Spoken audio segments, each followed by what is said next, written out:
শুভ সকাল এবং শুভরাত্রি।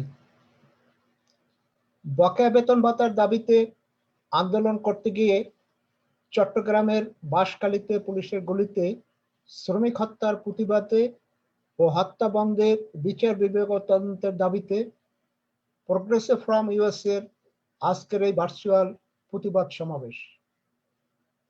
ভার্চুয়াল এই প্রতিবাদ সমাবেশে আমি সভাপতিত্ব করার জন্য আহ্বান জানাচ্ছি বীর মুক্তিযোদ্ধা প্রগ্রেসিভ ফ্রম ইউএসএ এর বিপ্লবী সভাপতি খোরশেদুল ইসলামকে আজকের এই ভার্চুয়াল প্রতিবাদ সভার সভাপতিত্ব করার জন্য আমি আহ্বান জানাচ্ছি। সংগ্রামী ভাই ও বোনেরা, খুবই দুঃখ ভরাক্রান্ত হৃদয়ে আমরা এখানে মিলিত হয়েছি। বাংলাদেশের মানুষ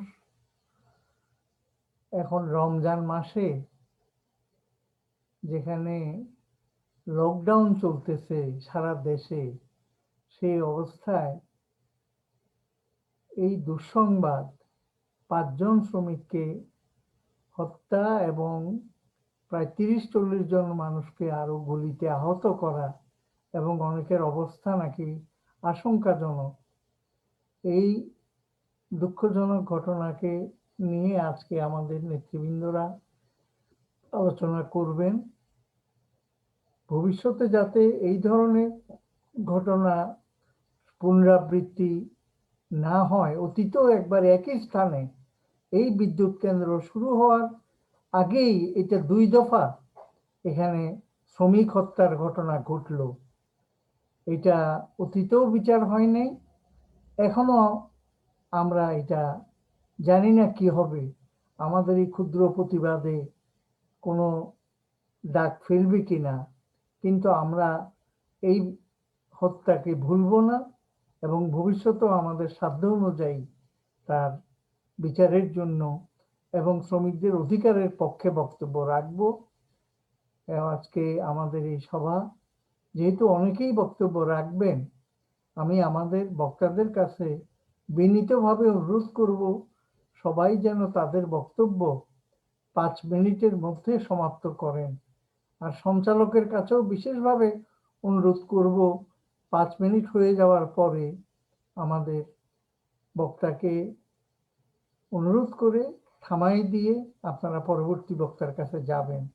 কারণ আমাদের কারোই অধিকার নাই আমি অনেক বেশি সময় নিয়ে অন্যদেরকে বঞ্চিত করা, এটা কখনোই কোনো শোভন নয়। এবং আমরা নিশ্চয়ই একে অপরকে শ্রদ্ধা করি, সম্মান করি, তাদের বক্তব্যের শোনারও প্রয়োজনীয়তা আছে। প্রত্যেকের মতামতটা নিয়েই আমাদের অনুষ্ঠানটা যেন সুন্দর হয়, একটা সুষ্ঠুভাবে সবাই মতামতটা নিয়ে আমরা যেন সামনে অগ্রসর হতে পারি, সেটাই হবে আমাদের লক্ষ্য। তো আজকে আমি আমাদের ফোরামের সংগ্রামী নেতা জাকির হোসেন বাচ্চু ভাইকে সঞ্চালনা করার এবং সাথে সাথে আলিম ভাইকেও তার সাথে সহযোগিতা করার জন্য আহ্বান জানাই আমাদের সভা শুরু করছি। আমরা ধন্যবাদ কৌশিক ভাই। আসলে আমরা এমন একটা সময় দাঁড়িয়ে আজকের এমন একটা ভার্চুয়াল প্রতিবাদ সমাবেশ করছি, আপনারা সকলেই জানেন যে 17 এপ্রিল বাঁশখালীতে গঙ্গামারা কয়লা বিদ্যুৎ কেন্দ্রে বকেয়া বেতনের দাবিতে এবং সময় কর্তনের দাবিতে 10 দফা ভিত্তিতে শ্রমিকরা লড়াই সংগ্রাম করেছিলেন। 16 এপ্রিল তারা আলটিমেট দেয় 17 এপ্রিল। সেখানে বিনা উস্কানিতে এস আলম গাহিনীর নিরাপত্তা বাহিনী, আনসার বাহিনী, পুলিশ বাহিনী নির্বিচারে গুলি চালাবেন। সেখানে প্রথম পর্যায়ে 4 জন সেই স্পটেই মারা যায় এবং 1 জন আপনার হাসপাতালে মৃত্যুবরণ করে। এটা শুধু ওই দিনের ঘটনা না, 2016 সালেও ওই একই জায়গায় এস আলম গ্রুপ তারা ভূমি অধিগ্রহণ করার জন্য যখন এলাকাবাসী বিক্ষোভ করেছিলেন, তখনও তারা একইভাবে নিরাপত্তা এস আলম বলের নিরাপত্তা বাহিনীর গুলিতে 4 জন মারা গিয়েছিলেন। তারপর 2017 সালে আপনার বাঁশখালী থেকে 10 কিলোমিটার পশ্চিমে এস আলম তাপ বিদ্যুৎ কেন্দ্র প্রতিষ্ঠিত হয়। চীনা প্রতিষ্ঠান SEPCO free power construction company system এনার্জির সাথে যৌথতে তারাই আর্থিক সহযোগিতা করেন।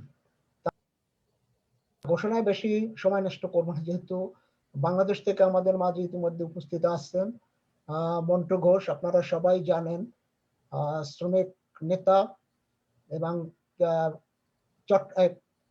নারায়ণগঞ্জের বিশিষ্ট নেতা এবং এই সরকারের আমলে বেশ কয়েকবার কারাবরণ করেন। শুধু কারাবরণ করেন না, তার পায়ে বেরি পরানো হয়েছিলেন। সেই মন্টু ঘোষ, আমাদের বিপ্লবী নেতা অ্যাডভোকেট মন্টু ঘোষ আছেন আমাদের বাংলাদেশের কমিউনিস্ট পার্টি প্রেসিডিয়ামের সদস্য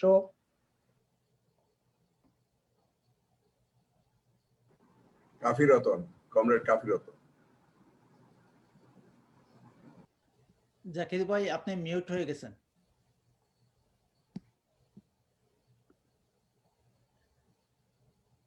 জাকির ভাই আপনি মিউট হয়ে গেছেন, মিউট, আপনি আনমিউট করেন।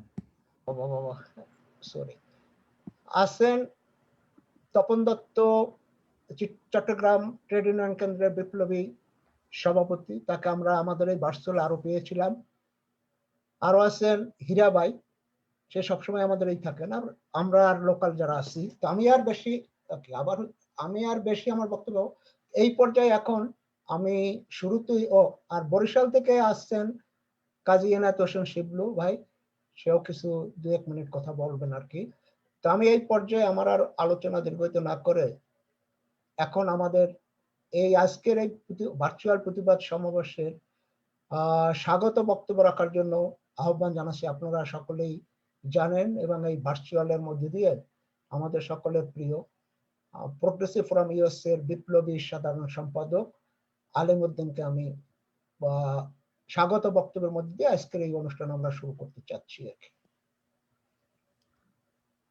আজকের এই সভার শ্রদ্ধেয় সভাপতি এবং যারা আজকে অনুষ্ঠানে প্রতিবাদ সভায় উপস্থিত হয়েছেন এবং যারা ফেসবুক পেজে দেখতেছেন, সবাইকে প্রগ্রেসিভ ফোরাম ইউএসএ পক্ষ থেকে আন্তরিক অভিনন্দন ও শুভেচ্ছা জানাচ্ছি। আমি শ্রমিক যখন ক্ষুধায় মরে পুলিশ তখন গুলি করে, এই স্লোগানটি ছাত্র ইউনিয়নে, আমি মনে করি এটি খুবই ঐতিহাসিক একটি স্লোগান। কারণ করোনাকালীন সময়ে, লকডাউনের সময় যখন সরকার জনগণের দায়িত্ব নেওয়ার কথা, খেটে খাওয়া মানুষের কাজ নেই, ঘরে খানি নেই, এই সময় শ্রমিকের আন্দোলনের প্রতি সরকার সংহতি না জানিয়ে যখন গুলি চালায়, তখন এই রাষ্ট্র আর কোনো মানবিক রাষ্ট্র বলা যায় না। আপনারা ইতিমধ্যে শুনেছেন চট্টগ্রামের বাঁশখালীতে এস আলম গ্রুপের নির্মাণাধীন বিদ্যুৎ কেন্দ্র একটি চীনা ঠিকাদার কোম্পানির অধীনে। শ্রমিক দীর্ঘদিন থেকে সকাল 6টা থেকে বিকাল 6টা দীর্ঘ 12 ঘন্টা কাজ করে যাচ্ছে, কিন্তু মালিক পক্ষ নিয়মিত তাদের বেতন ভাতা পরিশোধ করতেছে না। তাদের বেতন বকেয়া থেকে যাচ্ছে, কিন্তু মালিকের সুবিধার জন্য প্রতিদিন শ্রমিক 3 ঘন্টা করে ওভারটাইম করতেছে। কিন্তু শ্রমিকরা যখন তাদের বকেয়া বেতনের কথা, এমনকি ইফতারের জন্য 1 ঘন্টা কর্মবিরতির কথা বলে, তখন মালিক পক্ষ তাদের এই শ্রমিকের সমস্যাটা গুলো বিবেচনায় না নিয়ে তাদের আন্দোলনের প্রতি অবজ্ঞা, তাদের দাবির প্রতি অবজ্ঞা প্রদর্শন করে, তখন শ্রমিক বাধ্য হয় রাস্তায় নামতে। সেই শ্রমিকদেরকে গুলি করে হত্যা করা হয়। রাষ্ট্র যখন গর্ব করে বলে আমরা মধ্য আয়ের রাষ্ট্রে পরিণত হচ্ছি, তখন প্রশ্ন জাগে এই কৃতিত্ব কার? আমাদের কৃষক শ্রমিকদের তাদের অমানবিক শ্রম লুণ্ঠন করতেছে লুটেরা, লুণ্ঠিত সম্পদ পাচার করতেছে বিদেশে। রাষ্ট্র তখন নীরব। শ্রমিকরা যখন বকেয়া বেতনের কথা বলে, রাষ্ট্র তখন পক্ষ নেই লুটেরাদের, পুলিশ চালায় গুলি শ্রমিকের উপর। এই অমানবিক রাষ্ট্র আমরা চাইনি। এই অমানবিকতার বিরুদ্ধে একটি মানবিক রাষ্ট্র প্রতিষ্ঠার সংগ্রাম জোরদার করতে হবে, আর তা সম্ভব একমাত্র বামপন্থীদের দ্বারা। আমি কথা বাড়াতে চাই না। আমাদের আজকের অনুষ্ঠানে যারা মাঠে ময়দানে কলকারখানায় শ্রমিকদের ন্যায্য দাবি দাওয়া নিয়ে আন্দোলনরত আছেন, তাদের মধ্যে অনেকেই আমাদের আজকের এই প্রতিবাদ সভায় উপস্থিত হয়েছেন। তাদের উপস্থিতি আমরা প্রগ্রেসিভ ফোরাম অত্যন্ত কৃতজ্ঞতার সাথে দেখতেছি। আমরা শুনতে চাই তাদের বক্তব্য। আজকে যারা উপস্থিত হয়েছেন তাদেরকে ধন্যবাদ জানিয়ে আমার এই সংক্ষিপ্ত বক্তব্য এখানে শেষ করতেছি। সবাই ভালো থাকবেন। ধন্যবাদ আলিম ভাই। আমি প্রথমেই আলোচনা করার জন্য আহ্বান জানাবো যে এলাকায় আমাদের ঘটনার পরিপ্রেক্ষিতে আজকে আমরা প্রতিবাদ সমাবেশ করছি, সেই বাঁশখালী চট্টগ্রাম জেলা committee, Tapan Dutta Bangladesh trade union কেন্দ্র চট্টগ্রাম জেলা কমিটির বিপ্লবী সভাপতি, প্রখ্যাত শ্রীপ নেতা, আমাদের সকলের প্রিয় তপন দাকে প্রথম পর্যায়ে এই পর্যায়ে আলোচনা করার জন্য আমি আহ্বান জানাচ্ছি।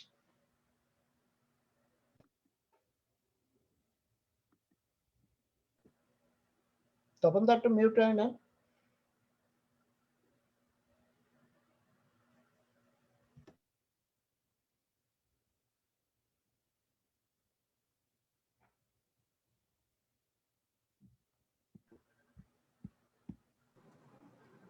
তপন দা আপনি মিউট করে আনমিউট করেন, আনমিউট করেন।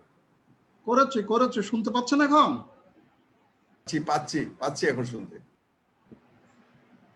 বন্ধু সভাপতি,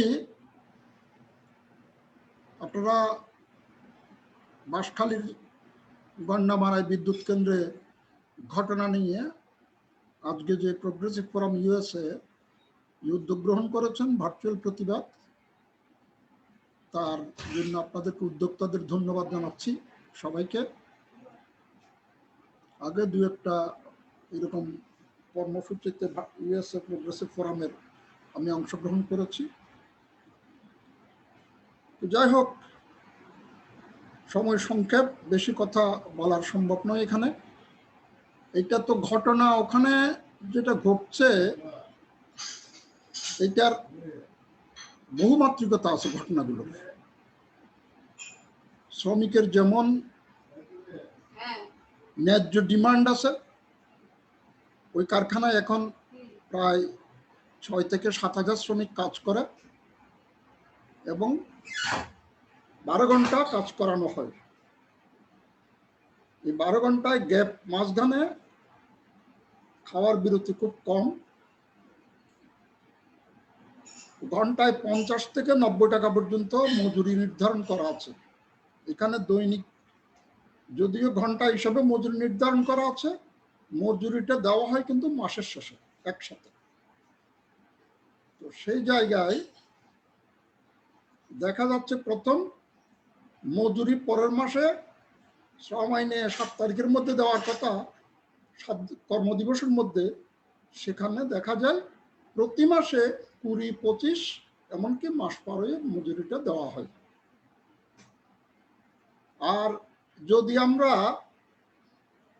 অনেকের সাথে কথা বলেছি, শ্রমিকের সাথে, কালকে আমি মেডিকেল হসপিটালে গিয়েছি এবং সিরিয়াসলি উইন্ডেড দুজনের সাথে কথা বলেছি যে কিভাবে কি ঘটনা ঘটলো শ্রমিকের সাথে। তো যদি আমরা দেখি যে সেখানে একজন রাজমিস্ত্রি বা একজন রড মিস্ত্রি দৈনিক যখন কাজ করে বাইরে, তখন সে 800 টাকা মজুরি পায়। কিন্তু এই প্রতিষ্ঠানে ঘন্টা হিসাবে কাজ করে 50 থেকে 90 টাকা। যে শ্রমিকের সাথে কথা বলেছি ইনজুর্ড, তাকে দেওয়া হয় 80 টাকা করে ঘন্টায়, কিন্তু তাকে দেওয়ার কথা ছিল 90 টাকা, সেখানে দিচ্ছি 10 টাকা করে কম। এরকম প্রায় প্রত্যেক শ্রমিককে যা দেওয়ার কথা সেই জায়গায় কম টাকা দিচ্ছে, হিসাব করছে। এখন বেকারত্ব আছে, এটার জন্য অনেকে এটাতে কাজ করতে বাধ্য। তবে আরেকটি সুবিধা আছে, এখানে প্রতিদিন কাজ পাওয়া যায়। যে বাইরে যে কাজ করে তার প্রতিদিন কাজ জোটে না। নির্মাণ শ্রমিকরা আমি বলতেছি, এখানে অধিকাংশ নির্মাণ শ্রমিকের সাথে জড়িত, কেউ প্লাম্বিং এর সাথে, কেউ স্যানিটারি এর সাথে, কেউ রড এর সাথে, কেউ কনস্ট্রাকশনের সাথে, এগুলো। তো সেই জায়গায় তারা একটাই যখন শুরু হয় তখন তারা আগে থেকে দাবিটা দিয়ে রেখেছিল যে এই রোজার মাসে তোমরা আমাদের 5 বা 7 তারিখের মধ্যে বেতনটা দিয়ে দিও, কিন্তু তারা দেয়নি। তারপরে রোজার মাসে আরেকটা দাবি ছিল, সেহরি ইফতারের সময় টাইম দিয়ে তাদেরকে যেন 8 ঘন্টা 9 ঘন্টার বেশি কাজ করানো না হয়, কিন্তু সেটাও মানেনি। এবং অফ দি রেকর্ড এটা যখন দাবি করেছে একজন শ্রমিককে, চাইনিজ কোম্পানি সেফকো 3 এটার কন্ট্রাক্টে আছে, তারাই ফাইন্যান্স করতেছে এবং তারাই সমস্ত কাজের। সেখানে চাইনা শ্রমিক আছে 600 জন, আর বাকি সব শ্রমিকরা হচ্ছে লোকাল শ্রমিক। এই লোকাল শ্রমিকদের মধ্যে আবার বাইরের লোক, মানে বাঁশখালীর বাইরে লোক হচ্ছে বেশিরভাগ, বাঁশখালীর শ্রমিক কম। এবং আরেকটি ঘটনা সেখানে আপনারা জানেন, 16 সালে যে ঘটনাটি ঘটে সেটা হচ্ছে ভূমি অধিকার নিয়ে, এবং এগুলো সবার জানা থাকা দরকার। এই এরিয়াটি বিএনপি জামাত অধ্যুষিত এবং সেখানে বিএনপির একজন চেয়ারম্যান এই আন্দোলনটি করে পরে জমি ঠিকই তারা অধিগ্রহণ করেছে, কিন্তু ব্যক্তিগতভাবে তিনি প্রচুর লাভবান হয়েছেন। একসময় এস আলমের বিরুদ্ধে আন্দোলন করেছেন, এখন তিনি নিজেই বলছেন আমার সাথে এস আলমের খুব ভালো আন্ডারস্ট্যান্ডিং আছে। তার মানে তিনি বিভিন্ন কায়দায় জমি বিক্রি, কমিশন ইত্যাদি নিয়ে তিনি এখন ফুলে ফেফে প্রচুর টাকার মালিক। তো এখানে কথা ছিল যে লোকাল শ্রমিকদের কাজ দেবে যাদের জমি নিয়েছে, সেখানে দেখা যাচ্ছে লোকাল শ্রমিকদের তো কাজ খুব কম, বেশিরভাগ শ্রমিক বহিরাগত এবং সিলেট, নোয়াখালী, রাজশাহী এই অঞ্চল থেকে আগত। মারা গেছে একজন শুধু লোকাল বরগুনার, বাকি 4 জন সব নন চিটাগনিয়া। এবং কন্ট্রাক্টররা 9 জনে কন্ট্রাক্ট করে, এখানে লেবার সাপ্লাইয়ের কন্ট্রাক্টর, তারা 9 জনেই হচ্ছে আউট অফ চিটাগং। এইটা একটি লোকাল উস্কানি দেওয়ার জন্য একটি ঘটনা সেখানে তৈরি করেছে। আরো কোনো কর্নার থেকে উস্কানি দেওয়া হয়েছে কিনা যে এরা কাজ পাচ্ছে না, আমরা কাজ পাচ্ছি না, কাজের কন্ট্রাক্টটা ওরা পাচ্ছে, এরকম কথাও শোনা যাচ্ছে। এবং স্থানীয় একজন শিবির নেতা ছিল এক সময়, সেখানে সেই পিছনে কিছুটা ইন্ধন দিয়েছে। কিন্তু জেনুইন শ্রমিকের দাবি এখানে আছে, এটাকে ক্যাপিটাল করেছে ওরা। শ্রমিকের দাবিগুলো মোটেও বেঠিক নয়, এগুলো খুব সঠিক। রমজান মাসে ছুটি চাওয়া, রমজানের এই সেহরি ইফতারের আগে ছুটি দেওয়া, মজুরি ঠিক টাইমে দেওয়া, এবং শ্রমিকদের দাবিটা খুব বেশি কিছু নয়। এখানে সে বেতন বৃদ্ধির কথা প্রধান হিসাবে আসে না, প্রধান হিসাবে আসছে তার ছুটিটা প্লাস তার মজুরিটা 5-7 তারিখের মধ্যে দিয়ে ফেলে। তো সেই জায়গায় আগের দিন শুক্রবারে একটি ঘটনা বলছিলাম যে একজন শ্রমিক নাকি নামাজ পড়তে গেছে, আসার পরে চাইনা একজন তাকে লাথি মেরেছে, কোথায় গেছিলি তুই তখন। তো এইটি একটা ইন্ধন জুগিয়েছে এই ঘটনা, একজন চাইনার কর্মকর্তা। যাই হোক, এইটা মিলে পরদিন শনিবারে তারা কথা বলছে আমরা পারবো না তোমাদের কোনো দাবি মানতে। শনিবারে তখন শ্রমিকরা সব কাজ আটকে দেয়, কাজ যেতে পারবে না। এক পর্যায়ে সেখান থেকে পুলিশ এসে 5 জনকে নিয়ে যায় কর্তৃপক্ষের সাথে কথা বলার জন্য। কর্তৃপক্ষ, এখানে আরেকটি কথা আমি বলে রাখছি, চীনা কর্তৃপক্ষ কিন্তু টাকা শ্রমিকদের মাসের শেষে টাকা দিয়ে দেয় কন্ট্রাক্টরদেরকে, কিন্তু কন্ট্রাক্টর এইটা শ্রমিকদের দিতে দেরি করে। এইটাও একটি কথা এখানে খেয়াল রাখা দরকার আমাদের। তো যাই হোক, 5 জনকে যখন নিয়ে যায় পুলিশ, সেখানে চাইনিজ যারা ছিল তারা বলছে যে না, আমরা তোমাদের কোনো দাবি মানতে পারবো না, তোমাদের এগুলো করতে পারবো না, এবং টয়লেট এগুলো নিয়ে কিছু দাবি আছে। তো যাই হোক, এগুলো নিয়ে ঘটনা ঘটলো, পুলিশ আসলো, পুলিশ এসে প্রথম তাদেরকে নিয়ে গেছে, মানতে পারবে না। তখন পরে নাকি বলেছে যে আমরা ঠিক আছে, যখন শ্রমিকরা যখন শুনেছে এটা যে তার কর্তৃপক্ষ তাদের কোনো দাবি মানবে না, তখন শ্রমিকরা উত্তেজিত হয়ে যায়। তখন পুলিশ আবার বলছে যে ঠিক আছে, তোমরা প্রত্যেক ফোরম্যানের আন্ডারের থেকে 2 জন করে আসো।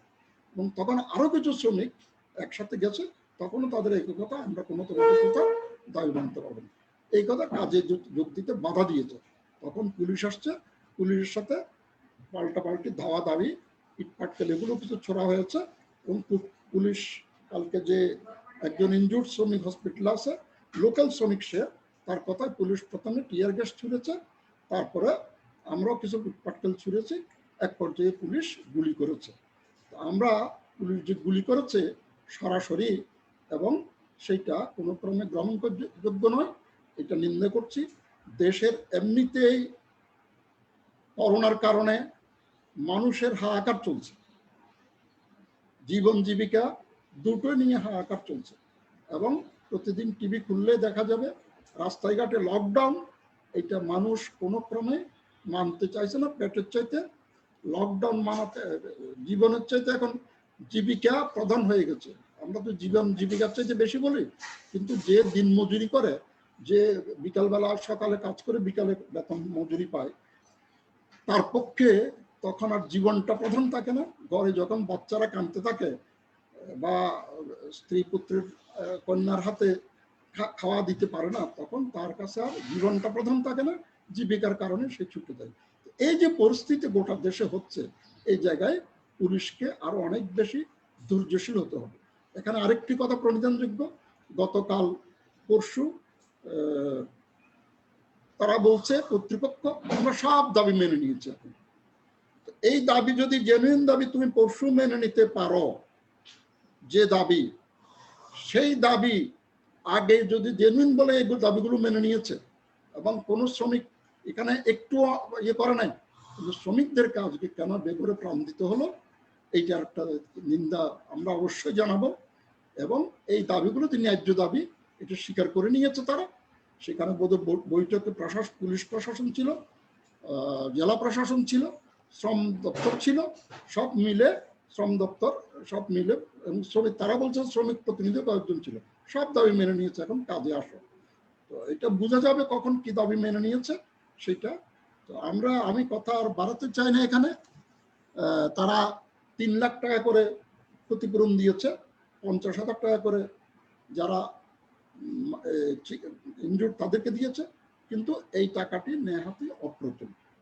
আমরা সেখানে আমাদের মনে হয় দাবি করা উচিত যে আইএলও কনভেনশন অনুযায়ী লস অফ লিয়েন একজন শ্রমিক বেঁচে থাকলে কি পরিমাণ ইনকাম করতে পারবে, তো সেইটা হিসাব করে, আইএলওর একটি হিসাব আছে আন্তর্জাতিক শ্রম সংস্থার, সেই হিসাবে মৃতদের ক্ষতিপূরণ দেওয়া এবং চিকিৎসা। কালকে আমরা আরেকজনের সাথে কথা বলেছি, তিনি আজকে 25,000 টাকা, রাজশাহীর লোক, তিনি 25,000 টাকা দিয়ে একটি গাড়ি ভাড়া করে, অ্যাম্বুলেন্স ভাড়া করে চলে যাচ্ছেন রাজশাহী, কারণ এখানে চিকিৎসা 50,000 টাকা ইতিমধ্যে শেষ হয়ে গেছে, চিকিৎসা খুব ভালো হচ্ছে না।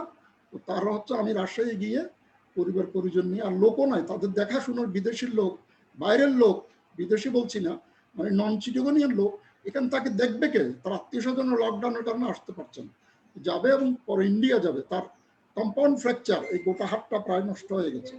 এই জায়গায় যদি এখন আমার তো মনে হয় তার 10 লাখ টাকার কমে তার চিকিৎসা শেষ হবে না। তো 10 লাখ, এবং সে ভবিষ্যতে আর কর্মক্ষম হবে কিনা এটাও আমরা সন্দেহ করতেছি। ফলে আইন অনুযায়ী তার ক্ষতিপূরণ এবং পুরো চিকিৎসার ব্যবস্থা এই কর্তৃপক্ষকে দেওয়া উচিত মনে করি। এবং এটা খুব নিন্দনীয় ঘটনা যে এরকম কর্তৃপক্ষের এটা দেখা দরকার। কর্তৃপক্ষ বলছে উস্কানি ছিল বাইরের, উস্কানি থাকলে উস্কানি বাইর করার কথাও তো রাষ্ট্রপক্ষের, সেই উস্কানিটাও বন্ধ করুক। তারাই উস্কানি দিয়েছে, এবং উস্কানি বেতন না দেওয়ার ফলে, কাজ ওভারটাইম না দেওয়ার ফলে, এবং রমজানে সেই ইফতারের সময় না দেওয়ার ফলে, এইটাও একটা উস্কানি কিনা, এইটাও তো একটা উস্কানি আমি মনে করি। ফলে এগুলো কর্তৃপক্ষের বের করা দরকার। তো আমরা কালকে এখানে কিছু প্রতিবাদ সমাবেশ করেছি চিটাগাঙে, শ্রমিক কর্মচারী ঐক্য পরিষদের উদ্যোগে। তারপরে আমরা ইয়েতে গেছি, মেডিকেলে গেছি, দেখে এসছি। তো ইতিমধ্যে আরো কিছু কাজ করার চেষ্টা করতেছি এটা নিয়ে। তবে লকডাউন আমাদের বয়সের কারণে মুভ করা একটু সমস্যা। যদি আমার বাড়ি ওইখানে কাছাকাছি, আমার দায়িত্ব, আমি তো মনে করি বেশি পরে এগুলো আরো ভিতর থেকে তথ্য বার করা, কিন্তু লকডাউনের কারণে, বয়সের কারণে সবকিছু করা সম্ভব হচ্ছে না। আপনাদের মাধ্যমে এই প্রতিবাদ জানিয়ে, এই নিন্দা জানিয়ে এই ঘটনার, এবং এটা বারবার একটি ঘটনা এখানে কেন ঘটছে, সরকারের এটা ভিতরে গিয়ে খুঁজে বের করা দরকার। আপনাদের সকলকে ধন্যবাদ জানিয়ে আমি আমার কথা শেষ করলাম। ধন্যবাদ তপনদা।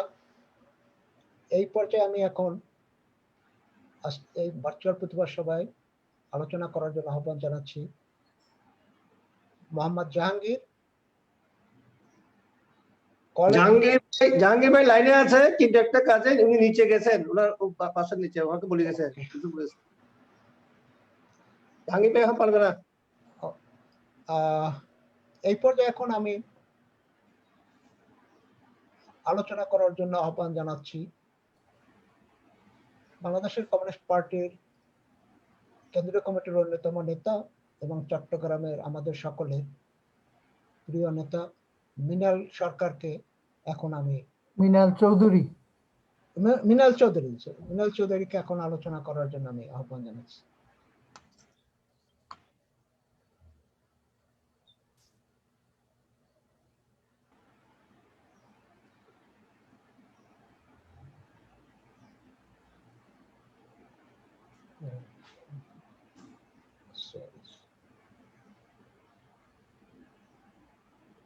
জি দাদা, আপনি একটু মিউট, আনমিউট আছেন, আপনি কথা বলেন, শোনা যাবে।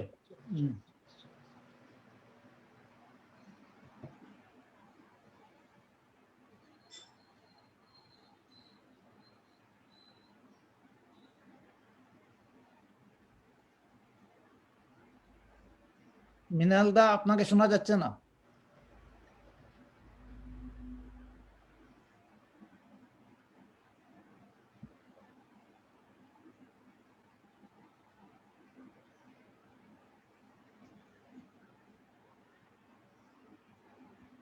মিনালদা তো আপনি তো মিউট হয়ে নেন।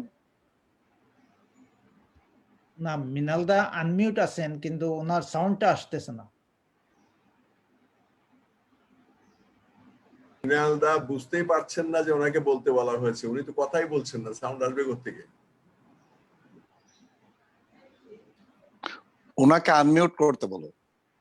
না না, উনি আনমিউট আছেন, কথাটা সাউন্ডটা আসতেছে না।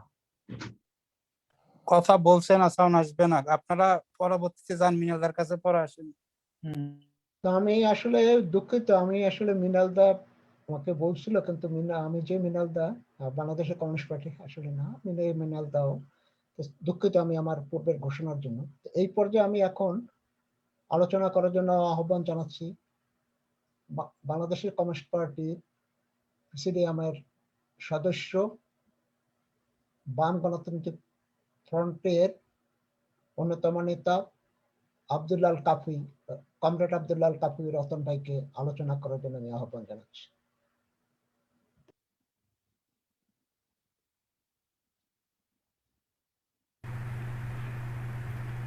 শ্রদ্ধেয় সভাপতি, এখানে উপস্থিত আমাদের দেশের বিশিষ্ট শ্রমিক নেতৃবৃন্দ এবং প্রবাসে অবস্থানরত প্রোগ্রেসিভ ফোরামের নেতৃবৃন্দ, আপনাদের সবাইকে বাংলাদেশ থেকে শুভেচ্ছা জানাচ্ছি।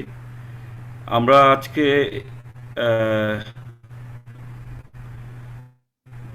গত 17 এপ্রিল চট্টগ্রামের বাঁশখালীতে যেই শ্রমিকদের উপর যেই নিপীড়ন, সেই নিপীড়নের প্রতিবাদ করার জন্য সমবেত হয়েছি। এই সমবেত আমরা ভার্চুয়ালি হলেও আমরা আমাদের আদর্শগত কারণে নিজেদের মধ্যে এক বন্ধনের মধ্যে আমরা জড়িয়ে আছি। তপনদা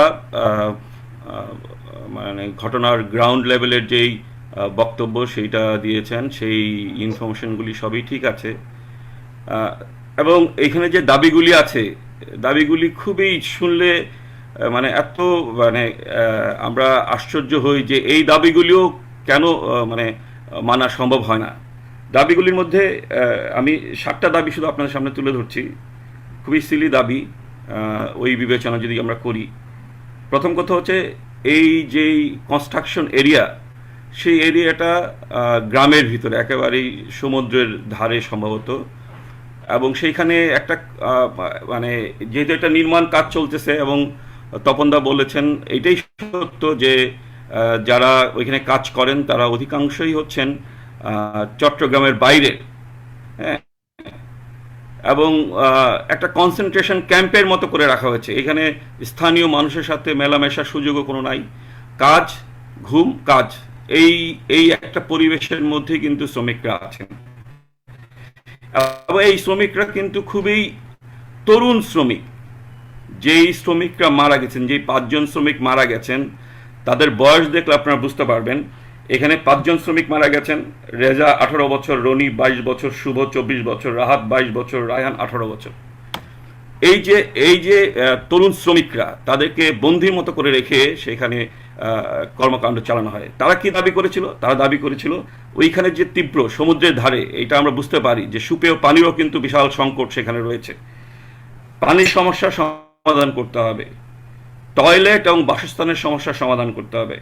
রোজার সময় 1 ঘন্টা, এখানে কেউ 10 ঘন্টা কাজ করেন। এখানে বলেছেন যে 9 জন ঠিকাদারের অধীনে শ্রমিকরা কাজ করে, কোনো শ্রমিক 10 ঘন্টা কাজ করায়, কোনো শ্রমিক 12 ঘন্টা কাজ করায়। তো সেই রোজার সময় তারা 1 ঘন্টা কম কাজ করার দাবি জানিয়েছিল। বকেয়া বেতন, মার্চ মাসের বেতন বকেয়া আছে, সেই বকেয়া বেতন পরিশোধ করার কথা বলেছিল। নিয়মিত বেতন দেওয়ার কথা বলা হয়েছিল। আর যেহেতু রোজার মাস, জুমার নামাজ পড়ার জন্য শুক্রবার দিন অর্ধেক সময় কাজ করার দাবি তারা জানিয়েছিল। আর যখন তখন ছাঁটাই বন্ধ করার কথা তারা বলেছিল। এই সব দাবি নিয়ে এই শ্রমিকরা আন্দোলন করেছিল। এবং আপনাদেরকে এটা স্মরণ করিয়ে দিতে চাই যে 17 এপ্রিল 1971 সালের 17 এপ্রিল আমাদের প্রবাসে মুজিবনগর সরকার গঠিত হয়েছিল, আমাদের মুক্তিযুদ্ধের নেতৃত্বদানকারী সরকার গঠিত হয়েছিল। আমাদের স্বাধীনতার ঘোষণা ছিল সাম্য, মানবিক মর্যাদা, সামাজিক ন্যায় বিচার প্রতিষ্ঠার আহ্বান। এই 17 এপ্রিলে কিন্তু এই 5 জন শ্রমিককে গুলি করে হত্যা করা হয়েছে শুধু এই নিছক দাবিগুলি করার জন্য। এবং সেখানে একটা ছবি ভাইরাল হয়েছে, আপনারা দেখেছেন, পুলিশও ছিল, আনসারও ছিল, কিন্তু সঙ্গে অ্যাসালম গ্রুপের নিজস্ব যেই নিরাপত্তা বাহিনী তারাও কিন্তু ছিল। এইটা বাংলাদেশের পুলিশের এত খারাপ অবস্থা হয় নাই বা আনসারের এত খারাপ অবস্থা হয় নাই যে চটি জুতা পরে বা মোজা ছাড়া জুতা পরে তারা হলো ডিউটি করবে। সুতরাং ওইখানে একদল লোক দেখা গেছে যারা অস্ত্র নিয়ে গুলি করা উদ্যত হচ্ছে, তাদের পোশাকের মধ্যেও এক ধরনের দেখা গেছে যেগুলিকে বলা হচ্ছে যে অ্যাসালম গ্রুপের নিজস্ব বাহিনী। এখানে তপনদা বলেছেন 2016 সালের 4 এপ্রিল আরও 5 বছর আগে সেখানে জমি অধিগ্রহণ করতে গিয়ে কি ঘটনা ঘটেছিল, সেখানে 4 জন মানুষকে, গ্রামবাসীকে হত্যা করা হয়েছিল। এবং এটা ইন্টারেস্টিং, সেটা তপনদা উল্লেখ করেছেন, সেই সময় ওই আন্দোলনের যিনি নেতৃত্ব দিয়েছিলেন চেয়ারম্যান, তার বিরুদ্ধে 70টা 80টা মামলা হয়েছিল। সেই চেয়ারম্যানকে দেখা গেছে 1 বছর পরে অ্যাসালম গ্রুপের দালাল এবং অ্যাসালম গ্রুপের দেওয়া প্রাডারো গাড়ি সে চালাচ্ছে। এই যে অবস্থা, অ্যাসালম গ্রুপ এখন বাংলাদেশের সবচেয়ে রাজকীয় গ্রুপ বলা হয়। পৃথিবীর কোথাও আছে কিনা আমি জানি না যে একটা পরিবারের হাতে 60টা ব্যাংক, এবং বাংলাদেশের সবচেয়ে বড় প্রাইভেট ব্যাংক যেটা বেসরকারি ব্যাংক ইসলামী ব্যাংক, সেই ব্যাংক সহ 60টা ব্যাংকের মালিক হচ্ছেন অ্যাসাম গ্রুপ। এবং এইটা একটা ভণ্ডামি যে তারা ইসলামের নামে, এবং প্রতিটা ব্যাংকে তারা অধিগ্রহণ করার পরেই ইসলামী নামকরণ করেছেন। এবং যারা ইসলামী নামকরণ করে ব্যাংক চালায়, যাদের সম্পর্কে বলা হয় যে চট্টগ্রামে যারা স্বাধীনতা বিরোধী শক্তি জামাত শিবিরের পৃষ্ঠপোষক, সেই অ্যাসালম গ্রুপ কাছে রোজার সময় 1 ঘন্টা কম সময় দাবি করার কারণে তাদেরকে 5 জন শ্রমিককে হত্যা করা হয়েছে। এখানে আমরা পত্রিকায় দেখি 30 কোটি টাকা মসজিদে দান করে দেওয়া হচ্ছে, টাকা দান করে দিচ্ছে অ্যাসালম গ্রুপ। আবার সেই অ্যাসালম গ্রুপেই কিন্তু শ্রমিকের বেতন, বকেয়া বেতন তারা দিচ্ছে না, পরিশোধ করছে না। সরকারের পৃষ্ঠপোষকতায় হাজার হাজার কোটি টাকা তারা ব্যাংক থেকে ঋণ নিয়েছে, সেই ঋণ নিয়ে তারা প্রজেক্ট করছে। এবং আজকে চায়নার কোম্পানির সাথে, সেপকো 3 সাথে তারা এই যৌথভাবে এই বিদ্যুৎ কেন্দ্র করছে। আমি এখানে স্পষ্ট করে বলতে চাই যে কয়লা ভিত্তিক যে বিদ্যুৎ কেন্দ্র, সেই বিদ্যুৎ কেন্দ্রের বিরুদ্ধে সারা পৃথিবীতে আজকে একটা গণজাগরণ তৈরি হয়েছে। সেই কয়লা ভিত্তিক বিদ্যুৎ কেন্দ্র গড়ে তোলার জন্য আমাদের সরকার কেন এত উৎসাহী? সুন্দরবনের পাশে যে কয়লা বিদ্যুৎ কেন্দ্র করা হচ্ছে, সেটা স্পষ্ট কারণ আছে যে কেন তারা এটা করছে। কারণ এটা ভারত টাকা দিচ্ছে। ভারত কেন টাকা দিচ্ছে? ভারত টাকা দিচ্ছে যে আজকে যারা ক্ষমতায় আছে সেখানে তাদের যে প্রিয় বন্ধু আদানি গ্রুপ, সেই আদানি গ্রুপের অস্ট্রেলিয়া, ইন্দোনেশিয়া কয়লা খনি আছে। সেই কয়লা খনি থেকে কয়লা আমদানি করার সত্ত্বেই কিন্তু ভারত আজকে সুন্দরবনের কাছে আমাদেরকে কয়লা বিদ্যুৎ করার জন্য টাকা দিচ্ছে। সুতরাং আমি এত কথা বলতে চাই না, এই বিষয়গুলি মৃণাল দা আছেন, অন্যান্য চট্টগ্রামের যারা নেতা আছেন তারা বলবেন। আমার কাছে আমরা বাম গণতান্ত্রিক জোটের পক্ষ থেকে সারা দেশব্যাপী এই ঘটনার বিরুদ্ধে প্রতিবাদ সমাবেশ করেছি। আমরা গতকালকে বাম গণতান্ত্রিক জোটের কেন্দ্রীয় পরিচালনা পরিষদের সভা করেছি, সেখানেও আমরা এই বিষয়টাকে আরও গুরুত্বের সাথে দেখার জন্য আমরা সিদ্ধান্ত গ্রহণ করেছি। এবং সেই সাথে চট্টগ্রামের যারা বাম গণতান্ত্রিক শক্তি, শ্রমিক নেতৃবৃন্দ আছেন, তারপর শ্রমিক কর্মচারী ঐক্য পরিষদ আছেন, ট্রেড ইউনিয়ন কেন্দ্র আছেন, অন্যান্য শ্রমিক গণসংগঠন আছে, সবার কাছে আমাদের অনুরোধ, এবং বিশেষ করে সেখানে যারা কমিউনিস্ট পার্টির নেতাকর্মীরা আছেন তাদের কাছে আমি অনুরোধ করতে চাই যে এই বিষয়টা একটা মাফিয়া দানব যারা দেশের মানুষকে কোনোভাবেই তোয়াক্কা করে না, তাদের সম্পদের যেই অধ্যত্বপূর্ণ আচরণ, সম্পদের কারণে অধ্যত্বপূর্ণ যে আচরণ। এবং এটা সত্যি, অ্যাসালম গ্রুপ কি ছিলেন সেটা আজকে 20 বছর 25 বছর আগে অ্যাসালম কি ছিল সেটা সবাই জানে। তারা গাড়ির ব্যবসা করতো, সেখান থেকে আজকে বাংলাদেশের লার্জেস্ট মানে গ্রুপ হিসাবে তারা আবির্ভূত হয়েছে, সেই প্রেক্ষাপটটা কি, কিভাবে তারা সেটা হয়েছে, সেইগুলিও কিন্তু জনগণ জানে। সুতরাং এই ধরনের একটা দানব শক্তির বিরুদ্ধে আজকে জনগণের যে জাগরণ, সেই জাগরণটা কিন্তু জরুরি, এবং সেইটা আজকে গ্রাউন্ড লেভেল থেকে তৈরি করতে হবে। এবং এই লুটপাটকারীরা যারা আজকে অ্যাসালাম গ্রুপের সাইফুল আলম সাহেব, আমি জানি উনি সিঙ্গাপুরে অবস্থান করে তার সম্পদ পরিচালনা করেন, তার ব্যবসা বাণিজ্য পরিচালনা করেন, তার সম্পদ রক্ষা করেন। আজকে তাদের গ্রুপের যেই আমার পেশাগত কারণে আমি এটা জানি, আমি সেটা খোলাসা করছি না, পেশাগত কারণে আমি জানি যে তারা কিভাবে এই সম্পদ অর্জন করেছেন। সুতরাং এই লুটপাট করে সম্পদ অর্জন করে মানুষকে হত্যা করার লাইসেন্স তাদেরকে কেউ দেয় নাই। সেই হত্যাকারীর বিরুদ্ধে গণজাগরণ গড়ে তুলতে হবে। সেই গণজাগরণ গড়ে তোলার ক্ষেত্রে কমিউনিস্ট পার্টি, বাম গণতান্ত্রিক জোট, আমাদের শ্রমিক কর্মচারী ঐক্য পরিষদ, ট্রেড ইউনিয়ন কেন্দ্র সহ সকল শক্তিকে ঐক্যবদ্ধ হতে হবে। এই কথা বলে আপনাদের সবাইকে ধন্যবাদ জানিয়ে, বিশেষ করে প্রোগ্রেসিভ ফোরাম যারা বাংলাদেশের প্রতিটি অন্যায়ের বিরুদ্ধে প্রবাসে থেকে মত তৈরি করার জন্য উদ্যোগ গ্রহণ করেন, তাদেরকে কৃতজ্ঞতা জানিয়ে আমি আমার বক্তব্য শেষ করছি। ধন্যবাদ। লাল সালাম। শ্রমিক কর্মচারীদের সংগ্রাম বিজয়ী হবে। ধন্যবাদ হাবিব ভাই। এই পর্যায়ে এখন আমি আলোচনা করার জন্য আহ্বান জানাচ্ছি প্রখ্যাত শ্রমিক নেতা ও সিপিপি নেতা কমরেড মিনাজ চৌধুরী।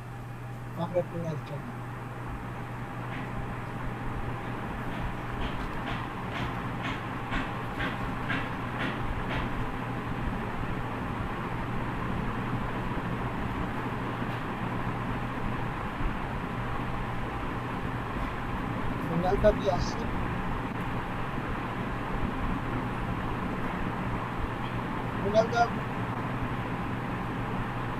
পরে আমার চেষ্টা করবো মিনালদাকে এই পর্যায়ে আমি আলোচনা করার জন্য আহ্বান জানাচ্ছি রওশন আহমদ, লেখক ও সাংবাদিক। তিনি তার সংক্ষেপে অভিমত ব্যক্ত করবেন। এই পর্যায়ে এখন সংক্ষেপে অভিমত ব্যক্ত করবেন রওশন হক।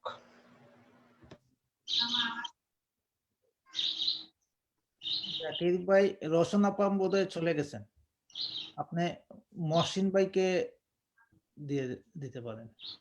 এই পর্যায়ে এখন আমি আহ্বান জানাচ্ছি সংক্ষিপ্ত আলোচনা করার জন্য আমাদের সকলের প্রিয় মহসিন সিদ্দিকীকে। ধন্যবাদ ভাই। আমার আলোচনা করার কয়েকটা প্রশ্ন জিজ্ঞেস করতে চাই। আপনাদের যে শ্রমিকদের এই যে পরিস্থিতি, এটা চট্টগ্রামের পত্র-পত্রিকাকে লেখালেখি হচ্ছে?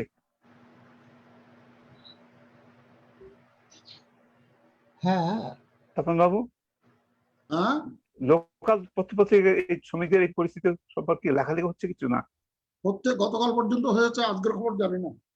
গতকাল পর্যন্ত চিটাগাংয়ের যে সমস্ত প্রধান পেপার আছে এগুলোতে সব লেখালেখি হচ্ছে, প্রত্যেকদিন ফার্স্ট পেজে নিউজ থাকে। এবং শ্রমিকদের পরিচিতি ভালো করে তোলা হচ্ছে ওখানে, শ্রমিকদের অবস্থা ভালো করে বলা হচ্ছে ওখানে। শ্রমিকদের অবস্থা কি বলছেন আমি বুঝি নাই। যাদের শ্রমিকদের এই দুর্দশাদের এই যে অত্যাচার চলছে তাদের উপর এই কথাগুলো খোলাখুলি লেখা হচ্ছে। হ্যাঁ হ্যাঁ, শ্রমিকদের পক্ষে আছে, ব্যালেন্স করে লিখে আর কি সব দেখেন। আমি বক্তব্য হচ্ছে যে জনমত কিভাবে শ্রমিকদের পক্ষে কিভাবে জনমত সৃষ্টি করা যায়, আমার মনে হয় সেই সম্পর্কে চিন্তা করা দরকার। কারণ এদের পলিটিক্যাল প্রেশার ছাড়া তো অন্য কোনো উপায় নেই। পলিটিক্যাল প্রেশার কিভাবে জেনারেট করতে হবে সেটা ভাবতে আমি ওখানে জানি না। আমার মনে হয় আমাদের কমপ্লিটলি চিন্তা করতে হবে যে কি করে আমরা এখান থেকে বাইরে থেকে সাহায্য করতে পারি। এবং একটা মনে হয় যে পলিটিক্যাল সাপোর্ট যদি তাদের না থাকে তাদের শ্রমিকদের পরিস্থিতি অবস্থা তো বদলাবে না। And that's all I had to say.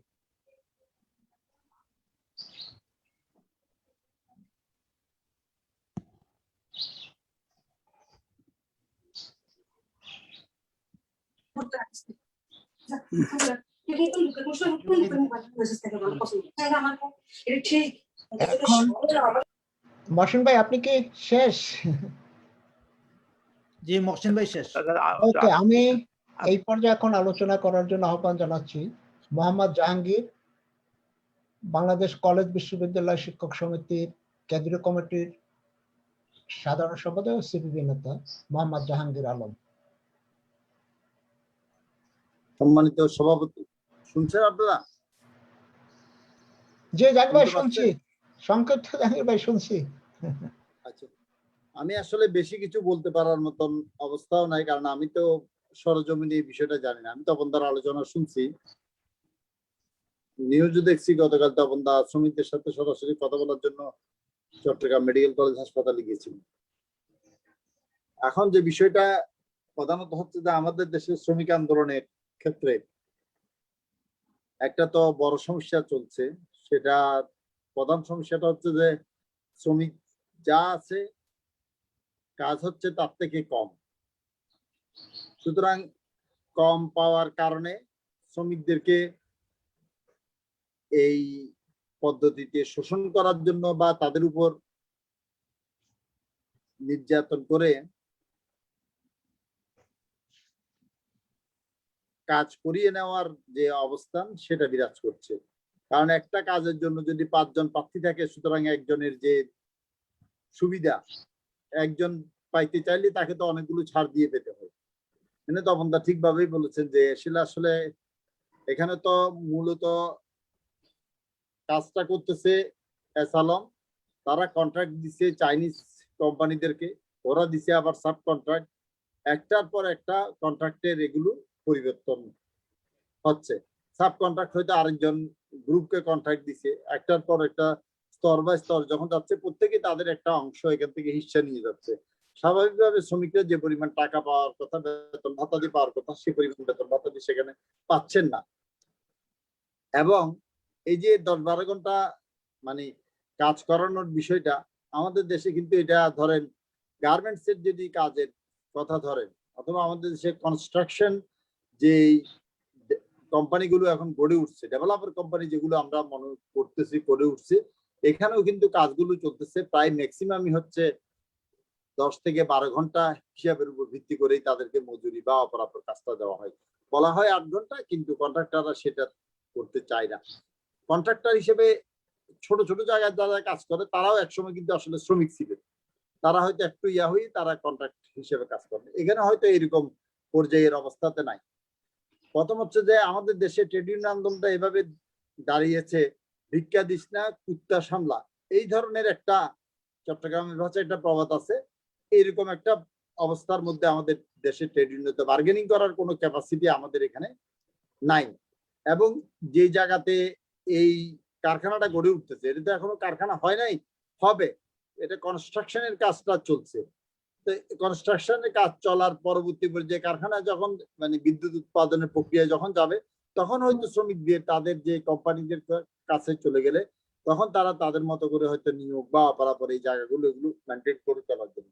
আর যেহেতু ট্রেড ইউনিয়ন আন্দোলনটা দুর্বল বা এখানে হচ্ছে না, আর এই কি বলে যে জায়গায় বিদ্যুৎ কেন্দ্রটা হচ্ছে, এই বিদ্যুৎ কেন্দ্রটাও চট্টগ্রামের একটা এমন একটা প্রান্তে, এই এলাকায় আর কোনো শিল্প কলকারখানা সেভাবে কিন্তু নাই। সে কারণে এখানে কিন্তু বারবার এই প্রবলেম এগুলো হচ্ছে। জমি কেনা, জমি দখল, যেগুলো যে সীতাকুণ্ড বারেকুণ্ড এইসব এলাকাতে যদি বড় এইসব এলাকাগুলোতে যদি হতো, তাহলে কিন্তু এটা হয়তো সেই ধরনের সমস্যাগুলো, এই ধরনের হয়তো সমস্যাগুলো না হইতে পারতো, ভিন্ন আকারের ভিন্ন ধরনের সমস্যা হইতো। এটা একেবারে বিচ্ছিন্ন একটা জায়গার মধ্যে এই সমস্যাটা এটা হচ্ছে। আপনারা সবাই জানেন যে এটা হচ্ছে কয়লা ভিত্তিক একটা বিদ্যুৎ কেন্দ্র। এমনি কয়লা ভিত্তিক বিদ্যুৎ কেন্দ্র সারা দুনিয়াতে এখন পরিত্যক্ত, প্রায় কোথাও এখানে সেটা চলে না। কিন্তু তারপরে আমাদের দেশে জোর করে এই কয়লা ভিত্তিক বিদ্যুৎ কেন্দ্র করার জন্য বা আনানোর জন্য এটা করা হচ্ছে। ভবিষ্যতে এখানে আরো বড় বড় ঘটনা ঘটতে পারে হয়তো, কারণ এটা কয়লার যখন ছাই বা যেটা ভস্য যেটা বেরোবে সেটা কি করবে সেই জায়গাগুলো করার জন্য। আর আমাদের দেশের যারা এই রাষ্ট্র ব্যবস্থায় যারা আছেন, প্রশাসন যারা চালাচ্ছেন, পুলিশ যে এখানে যারা নিয়োজিত আছেন, তাদের আপনারা খেয়াল করবেন, কোন শিল্প কলকারখানা গড়ে উঠলে স্বাভাবিকভাবে সেখানে থাকে কিন্তু আনসার, কিন্তু এখানে দেখা যাচ্ছে প্রথম থেকেই কিন্তু পুলিশ কিন্তু এখানে জড়িত।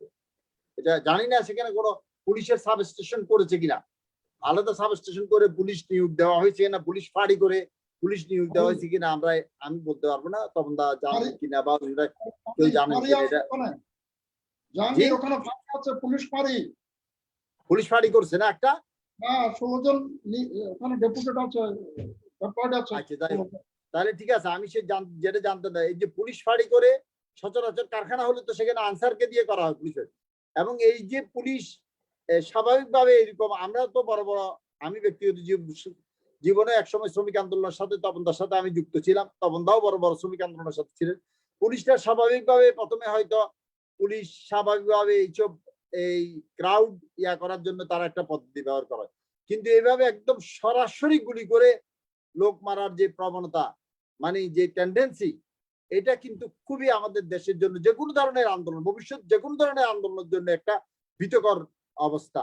এই জিনিসগুলোর জন্য শুধু ট্রেড ইউনিয়ন আন্দোলন যারা করি বা যারা করে তাদেরকে প্রতিবাদ করলে হবে না, দেশের গণতান্ত্রিক যে রাজনৈতিক দলগুলো আছে, অপরাপর সমাজের যে অপরাপর অংশগুলো আছে, তাদেরকেও কিন্তু কথাবার্তা বলতে হবে। অত্যন্ত দুঃখজনক এই বিষয়টা। দেখেন, আমাদের দেশের মানবতার কথা বলে, সবকিছুতে আমাদের দেশের বিরুদ্ধে সম্পর্কে কথা বলার জন্য জায়গা আছে। আমি আজকে এইখানে ঘটনা ঘটেছে, বাঁশখালী ঘটনা ঘটেছে, আজকে 10 দিন হয়েছে।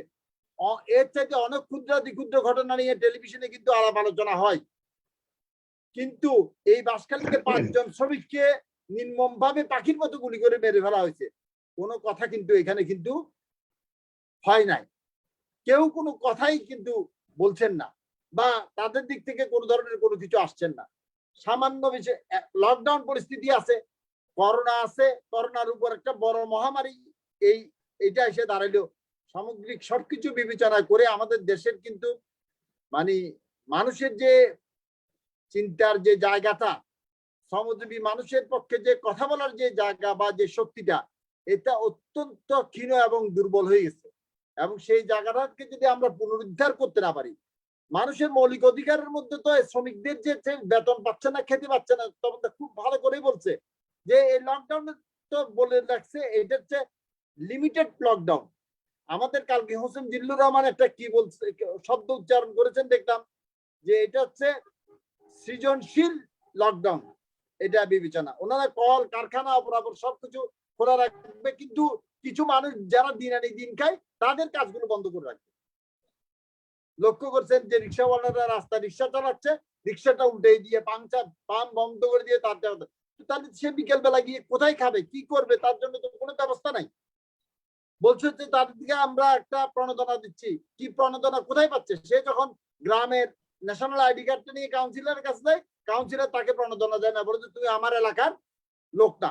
তাহলে এই বিষয়গুলো কিন্তু বিবেচনা করার জন্য, এগুলোর জন্য আমাদের দেশের, আমরা যাদেরকে সুশীল সমাজ বলতাম, যারা কিছু কথাবার্তা বলার জন্য জায়গা ছিল, তারা একেবারেই মানে মুখটা বন্ধ করে আছে। তাদের মধ্যে একটাই কথা যে আমাদের মুক্তিযুদ্ধের চেতনা, এর বাইরে তাদের কোনো কথাবার্তা কিন্তু এখানে নাই।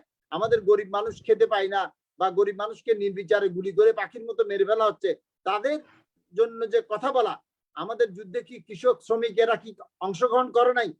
এদের কি কোনো অংশীদারিত্ব ছিল না আমাদের স্বাধীনতা যুদ্ধে অথবা 69-এর গণ আন্দোলনে? সবসময় তো তারা, অথবা আমাদের দেশে যদি ধরেন যে গণতান্ত্রিক আন্দোলনে নূরসন্দে মারা গেছে, সে কি আমাদের মতো সাপ কাপড়ওয়ালা পড়া লোক ছিল? কিন্তু বিষয়টা এই জায়গাগুলোতে বিবেচনা করে যে আমাদের অপরাপর জায়গা শুধু শ্রমিকরাই যাবে, তপনদা যাবে অথবা আর নাজিমুদ্দিন সাহেব যাবে, এইটা না করে যে সাধারণভাবে অপরাপর শক্তিগুলোর যে এটার পক্ষে দাঁড়ানোর জায়গাটা, সেই জায়গাটা একটু সময় দিলে শেষ করে দিচ্ছি, সেটা অত্যন্ত দুর্বল হয়ে গেছে সেই জায়গাগুলো। এবং আপনারা এর মধ্যেও যে আপনারা উদ্যোগ গ্রহণ করেছেন, সেই জন্য আমি আপনাদের কাছে কৃতজ্ঞতা প্রকাশ করছি। আশা করছি আপনারা আপনাদের এই ধারাবাহিকতাটা রাখবেন, এবং আপনাদের এই ধারাবাহিকতার কারণে আমাদের এখানে যারা উজ্জীবিত হয়ে যদি এদের পক্ষে দাঁড়ানোর জন্য আসে, তাহলে করতে হবে। এবং আমাদের দেশে আসলে শ্রমিক আন্দোলনটা, ট্রেড ইউনিয়ন আন্দোলনটা খুবই দুর্বল পজিশনে আজকে পৌঁছে গেছে, এবং তার অনেকগুলো কারণ আছে। তার কারণগুলোর মধ্যে এটা একটা গুরুত্বপূর্ণ বিষয়, কারণ যারা কাজ চায় এবং যারা কাজের সংখ্যা, তার কাজ চাওয়ার লোকের মানুষের সংখ্যা বেশি হয়ে গেছে। সুতরাং আমি আশা করি যারা সেদিন নিহত হয়েছেন তাদের সকলের স্মৃতির প্রতি আমি গভীর শ্রদ্ধা জানাই। তখন দাবি করেছেন, আমিও দাবি করি যে আইএলওর কনভেনশন অনুযায়ী তাদের যে প্রাপ্য সেটা পরিশোধ করা। যারা আহত হয়েছেন তাদেরকেও, তারা যখন সারা জীবন কাজ করতে পারবে না, তাদেরও সেইভাবে ক্ষতিপূরণ দেওয়ার ব্যবস্থা গ্রহণ করার জন্য এটা চাচ্ছি। আরেকটা হচ্ছে আমাদের দেশে এই ধরনের কতগুলো রাঘব বোয়াল মানে মালিক গড়ে উঠতেছে, যারা মানুষের জীবনটাকে তুচ্ছ মনে করে তাদের কাজকর্মগুলো করে, হাজার হাজার কোটি টাকা তারা ব্যাংক ঋণ বা ব্যাংকের থেকে মেরে দিয়ে তারা কাজকর্মগুলো, এগুলোর ক্ষেত্রেও কিন্তু আমাদেরকে সোচ্চার হতে হবে। সকলকে ধন্যবাদ। দুঃখিত জাহাঙ্গীর ভাই আপনাকে ইন্টারপ্রেট করার জন্য। তো এই পর্যায়ে এখন আলোচনা করার জন্য আমি অভিমত ব্যক্ত করার জন্য আহ্বান জানাচ্ছি ডাক্তার আব্দুস সামাদ খান। ডাক্তার আব্দুস সামাদ খান সংক্ষেপে আলোচনা করবেন, সময়ের দিকে সকলে নজর দিবেন। সম্মানিত সভাপতি এবং সুধীবৃন্দ, আসলে আলোচনা শোনার জন্যই আমি এসেছি, কারণ এই যে বাংলাদেশের যে প্রচার মাধ্যম, তাতে ওই জাহাঙ্গীর ভাই বলেছেন কোনো খবরই নেই। আসলেই আমি শুনি নাই কোনো কিছু যে আলম এর এখানে যে গুলি হয়েছে না হয়েছে, পরে ইন্টারনেট থেকে আমি শুনেছি। এটা খুব দুঃখজনক। আজকে আমাদের দেশে যারা এই যে ধনিক গোষ্ঠী, ঠিক এখানেও এরকম, তারা সব মিডিয়ার মালিক হয়ে গেছেন এবং মিডিয়ার নিয়ন্ত্রণ করছেন। এখানে শ্রমিকদের কোনো খবরই আসছে না, শ্রমিক মৃত্যুবরণ করছে তার। এবং আমাদের সুশীল সমাজ, বলতে লজ্জা হয় যে স্বাধীনতার মূল্যবোধ বলতে কি শুধু এই বুদ্ধিজীবী এই যে বিচার বুঝায়, যে যুদ্ধাপরাধী বিচার বুঝায়? গণতন্ত্র কি স্বাধীনতার মূল্যবোধের অংশ না? মানুষের ভাত কাপড়ের দাবি, এটা কি ন্যায্য দাবি? এগুলা অংশ নয়। আমাদের বুদ্ধিজীবী সুশীল সমাজ তার থেকে একেবারে সাইলেন্ট হয়ে আছে, যেন ব্ল্যাঙ্ক চেক দিয়ে আছেন হাসিনাকে। আমরা সবাই সচেতন হব, গরিব মানুষের পাশে দাঁড়াবো এবং এইসব লুটেরা ধনিকদের বিরুদ্ধে আমাদের সবাই ঐক্যবদ্ধভাবে জনমত গড়ে তুলব এবং যার যার ক্ষেত্রে আমরা সোচ্চার হব এবং প্রয়োজনে রাস্তায় নামবো, এই প্রতিজ্ঞা করেই আমি আমার বক্তব্য, সবাইকে ধন্যবাদ জানিয়ে বক্তব্য শেষ করছি। ধন্যবাদ সামাদ ভাই। এই পর্যায়ে এখন আমি আলোচনা করার জন্য আহ্বান জানাচ্ছি শ্রমিকের পক্ষে লড়াই করতে চেয়ে বারবার কারাবরণ করেছেন এবং এমনকি বেরি পরে কারাগারে যেতে হয়েছেন গার্মেন্টস শ্রমিক ইউনিয়নের বিপ্লবী নেতা, বাংলাদেশ ট্রেড ইউনিয়ন কেন্দ্রীয় কমিটির পরিচালনা পরিষদের সদস্য, আমাদের সকলের প্রিয় নারায়ণগঞ্জের বিপ্লবী মেহনতি মানুষের লড়াই সংগ্রামী নেতা কমরেড মন্টু ঘোষকে এখন আমি আলোচনা করার জন্য আহ্বান জানাচ্ছি। ধন্যবাদ সংগ্রামী সভাপতি। আমাদের আজকের এই সভায় যারা যুক্ত হয়েছেন সকলকে আমি ধন্যবাদ জানাচ্ছি। সারা পৃথিবী জুড়ে, বাংলাদেশ সহ সারা পৃথিবী জুড়ে করোনায় বহু লোক মৃত্যুবরণ করেছে। তাদের স্মরণ করছি যেই 5 জন শ্রমিক ভাইকে গুলি করে গত 17 তারিখে হত্যা করা হয়েছে তাদের। সংগ্রামী নেতৃবৃন্দ এবং বুদ্ধিজীবীবৃন্দ, সবাই আপনারা সব ঘটনা অবহিত হয়েছেন। বিশেষ করে আমাদের শ্রদ্ধেয় নেতা পাপনদা এই বিষয়টা ডিটেইলস এলাকা থেকে জেনে তিনি বলেছেন। ঘটনা ঘটার সাথে সাথে যখনই আমরা টেলিভিশন মাধ্যম শুনেছি, সেই সময় ওই দিনেই গার্মেন্টস শ্রমিক ট্রেড ইউনিয়ন কেন্দ্রের পক্ষ থেকে আমাদের সাংগঠনিক একটা উদ্যোগ গ্রহণ করে আমরা তার প্রতিবাদ করি, ঢাকা শহরে মিছিল করি। পরবর্তী সময়ে ট্রেড ইউনিয়ন কেন্দ্রীয় কমিটির পক্ষ থেকে আমরা এটা তীব্র প্রতিবাদ জানাই। আপনারা সবাই অবগত আছেন যে আমাদের দেশ যেই রাষ্ট্রযন্ত্রের মাধ্যমে চলে, সেখানে পুলিশ বলেন, আনসার বলেন, যা কিছু বলেন, সব হচ্ছে কোন ব্যক্তির বিরুদ্ধে কি ব্যবস্থা নেব সেইটা বিবেচনা রাখে ওই ব্যক্তির সামাজিক অবস্থান কতটুকু। ইসলাম গ্রুপ বাংলাদেশে বড় বড় শিল্প কারখানা, শিল্পপতি, পুঁজিপতিদের অন্যতম একজন।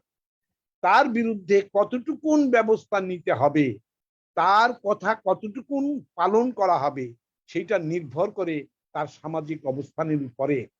সেই অবস্থার কারণেই পুলিশ এবং আনসার এবং তাদের প্রাইভেট বাহিনী সকলে মিলে শ্রমিকদের উপরে এইরকম নির্দ্বিধায় গুলি করতে পারে।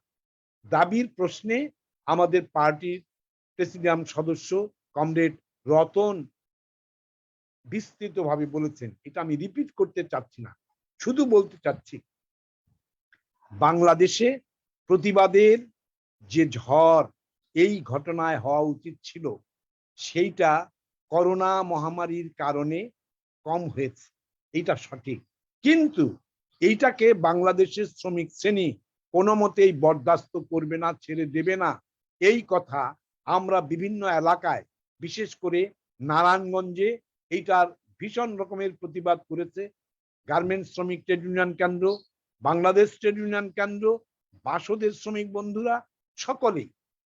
আমার জানা মতে বাংলাদেশে অন্যান্য অঞ্চলেও রংপুর, দিনাজপুর বিভিন্ন জায়গায় এইটার প্রতিবাদ হয়ে আসছে। গতকালকের পত্রিকায়ও দেখবেন বিভিন্ন জেলায় এইটার প্রতিবাদ হচ্ছে। সাথীরা, বন্ধুরা যারা দেশের বাইরে আছেন, তারা দেশের বাইরে থেকেও দেশের এই ধরনের একটি নির্মম ঘটনার জন্য যেভাবে আঘাত পেয়েছেন, অনুপ্রাণিত হয়েছেন, এইটার আন্দোলনের ডাক যেভাবে আপনারা ইনিশিয়েট করার চেষ্টা করতেছেন, আপনাদেরকে আমি আমাদের সংগঠনের পক্ষ থেকে বিপ্লবী অভিনন্দন জানাই। পাশাপাশি একটি বিষয় দেশবাসী, পৃথিবীর সকল গণতান্ত্রিক মানুষের কাছে শ্রমজীবী মানুষের এই আন্দোলনের পাশে থাকার জন্য বিশেষভাবে আহ্বান জানাই। সাথীরা, আমরা গার্মেন্টস শ্রমিক ট্রেড ইউনিয়ন কেন্দ্র একটা বিষয় সিদ্ধান্ত নিয়েছি, এই বিষয়ে অনতি বিলম্বে একটি বিশেষ কর্মসূচি আমরা ঘোষণা করব। এই ঘোষণাটি নিয়ে গত পরশুদিন আমাদের ট্রেড ইউনিয়ন কেন্দ্রের সম্পাদক মণ্ডলীতে দীর্ঘ আলোচনা হয়েছে। আমরা অনতি বিলম্বে এই বিষয়ে দেশব্যাপী আরো একটি কর্মসূচি ঘোষণা করব। আমাদের আকাঙ্ক্ষা আছে সরকারের এই যে নিশ্চুপ থাকা, সরকার এখানে যথার্থ পরিমাণে যে ব্যবস্থা নিচ্ছে না, এখানে সরকারের চরিত্রটি বিশেষভাবে বিবেচনায় আনা দরকার। আমাদের সভাপতি একটি আহ্বান জানিয়েছেন, সাধারণ মানুষের এই সংকটের জন্য সারা দেশব্যাপী একটা বিপ্লবী আন্দোলন আবশ্যক। আমরা মনে করি আমাদের দেশের শ্রমিক শ্রেণীকে যেভাবে, যে পদ্ধতিতে এই সরকার বা তার অতীতের সরকারগুলো বিভিন্ন কায়দায় অবদমিত করার চেষ্টা করছে, তার বিরুদ্ধে অবশ্যই শ্রমিক শ্রেণী জেগে উঠবে। শ্রমিক কর্মচারী ঐক্য পরিষদ উদ্যোগ নিয়েছে, সেই উদ্যোগকে তারা ব্যাহত করেছে, মিটিং করতে দেয় নাই গত 2 তারিখ, 8 তারিখে, 9 তারিখে। এই সমস্ত সার্বিক বিষয়ের জবাব শ্রমিক শ্রেণী অবশ্যই দেবে, এই বিশ্বাস রেখে আপনারা যারা উদ্যোগ গ্রহণ করেছেন তাদের প্রতি কৃতজ্ঞতা জানিয়ে, আবার ধন্যবাদ জানিয়ে, বিপ্লবী সালাম জানিয়ে আমার বক্তব্য শেষ করছি। ধন্যবাদ মন্টুদা। এই পর্যায়ে এখন আমি আলোচনা করার জন্য আহ্বান জানাচ্ছি বাংলাদেশের কমিউনিস্ট পার্টির ফরিদপুর জেলা কমিটির বিপ্লবী সভাপতি এবং কেন্দ্রীয় প্রেসিডিয়াম সদস্য কৃষক নেতা রফিকুজ্জামান লায়েক ভাইকে সময়ের দিকে তাকিয়ে আলোচনা করার জন্য আহ্বান জানাচ্ছি।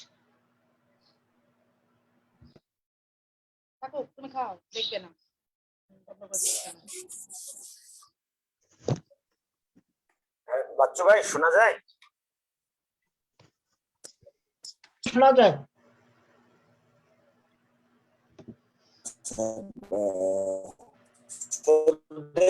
সভাপতি আজকের এই বলছেন সকলকে আমাদের পার্টি বাংলাদেশের কমিউনিস্ট পার্টির পক্ষ থেকে বিপ্লবী শুভেচ্ছা জানাই, অভিনন্দন জানাই। আমার আলোচনা সংক্ষেপে 2-1টা কথা বলবো, কিন্তু তার আগে আপনারা যারা আমাদের মাতৃভূমির থেকে অনেক দূরে অবস্থান করেও আমাদের দেশের শ্রমিক শ্রেণীর এই আন্দোলনের প্রতি সংহতি জানিয়েছেন এবং এই ধরনের একটি সভার আয়োজন করেছেন, সেজন্য আপনাদেরকে বিপ্লবী অভিনন্দন জানাই। অন্য বক্তারা যেসব কথা বলছেন সেগুলো না বললাম, আমার 2-1টা পয়েন্ট, যে কমরেড এবং বন্ধুগণ, যেই 5 জন শ্রমজীবী মানুষ ওই দিন মৃত্যুবরণ করেছেন, একটু দেখার বিষয় যে এই মানুষগুলোর বয়স কত। 18 থেকে 28 বছর এর মাঝে হলো সব কয়েকজনের বয়স। এই বয়সটায় সাধারণত ছেলে হোক মেয়ে হোক তারা কলেজ বিশ্ববিদ্যালয়ে পড়াশোনা করবে, এটাই স্বাভাবিক ছিল।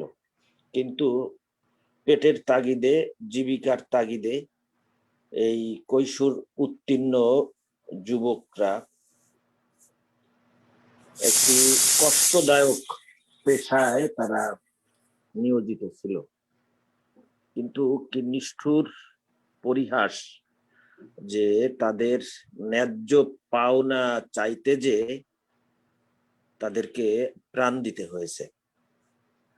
আরেকটা বিষয় যে এই সময়ে আমাদের দেশে লকডাউন চলছে, রোজার মাস, তারপরেও ওই দিন থেকে গতকাল পর্যন্ত প্রথমেই এখানে শ্রদ্ধেয় মন্টুদা কথা বলেছেন, গার্মেন্টস শ্রমিক ট্রেড ইউনিয়ন কেন্দ্র ঢাকায় এটার প্রথম প্রতিবাদটা করে, পরে অন্যান্য শ্রমিক সংগঠন, আমাদের পার্টির বিভিন্ন জেলা ইউনিট, ট্রেড ইউনিয়ন কেন্দ্র এর প্রতিবাদে আমরা সামিল হই। এটা একটা উল্লেখযোগ্য দিক যে লকডাউন এবং রোজা তারপরেও বিভিন্ন জায়গায় এই ঘটনার প্রতিবাদে আমরা সামিল হইতে পেরেছি বা সক্ষম হয়েছি।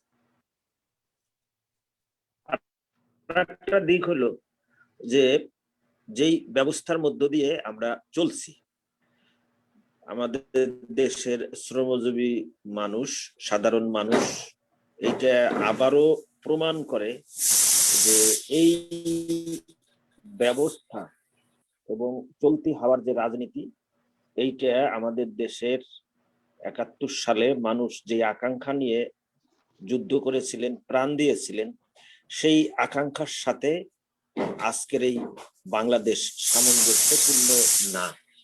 যারা এই সময় দেশ শাসন করছেন, যারা এই সময়ে দেশের মধ্যে লুটপাট করছেন, যারা এই সময়ে নানান ধরনের অপকর্মের সাথে লিপ্ত আছেন, এরা সকলে আজ তাদের কায়েমি স্বার্থ, শ্রেণী স্বার্থের কাছে তারা একাকার। শাসন ক্ষমতায় যারা আছেন আর যারা লুটপাট করছেন নানান ভাবে, এমনকি কমরেড কাফি রতন একটা বিষয় উল্লেখ করেছেন, আমি বিস্তারিত যাব না, যে ধর্মের লেবাস ধরে যারা ব্যাংক করছেন, বীমা করতেছেন, নানান ধরনের প্রতিষ্ঠান গড়ে তুলতেছেন, আজকে তারা এবং আমাদের দেশের মুক্তিযুদ্ধের ঠিকাদার যারা এখন শাসন ক্ষমতায় আছেন, তারা এখন শ্রেণী স্বার্থের কাছে, কায়েমি স্বার্থের কাছে এক এবং অভিন্ন হয়েছেন। এই দেশে বলতে দ্বিধা নাই যে সবচাইতে, যেভাবেই হোক, সবচাইতে বড় শ্রমিক সংগঠন জাতীয় শ্রমিক লীগ। আমি দেখি নাই, আপনারা দেখছেন কিনা জানি না, যে কোনো জায়গায় জাতীয় শ্রমিক লীগের পক্ষ থেকে বা জাতীয়তাবাদী শ্রমিক দলের পক্ষ থেকে এই ঘটনার কোনো প্রতিবাদ তারা করেছেন। এই সব বিবেচনায় আমরা বলতেই পারি যে মহান মুক্তিযুদ্ধের যে প্রবাসী সরকার, সেই সরকার যেদিন শপথ গ্রহণ করেছিলেন 17 এপ্রিল, ওই 17 এপ্রিল তারিখেই আমাদের দেশের 5 জন তরুণ সম্ভাবনাময় শ্রমিক যারা আত্মহত্যা দিলেন ঘাতকের বুলেটে। আমি বিস্তারিত না বলছি, অন্যরা বলছেন। আবারও প্রোগ্রেসিভ ফোরামকে আমি আমাদের পার্টির পক্ষ থেকে অভিনন্দন জানাই, শুভেচ্ছা জানাই। এর আগেও জাতীয় অনেকগুলো ইস্যুতে ওনারা এই ধরনের ভার্চুয়াল সভার আয়োজন করেছেন, সেজন্য আবার ওনাদেরকে অভিনন্দন জানাই। আর সবশেষে যে শ্রমিকরা মৃত্যুবরণ করেছেন তাদের পরিবারের প্রতি সহমর্মিতা জানাই। আর আমরা এখানে যারা শুনছি, বলছি, আমরা চেষ্টা করি সবাই মিলে যে এই ঘটনার তদন্ত এবং প্রতিবাদের ঝড় যেন আমরা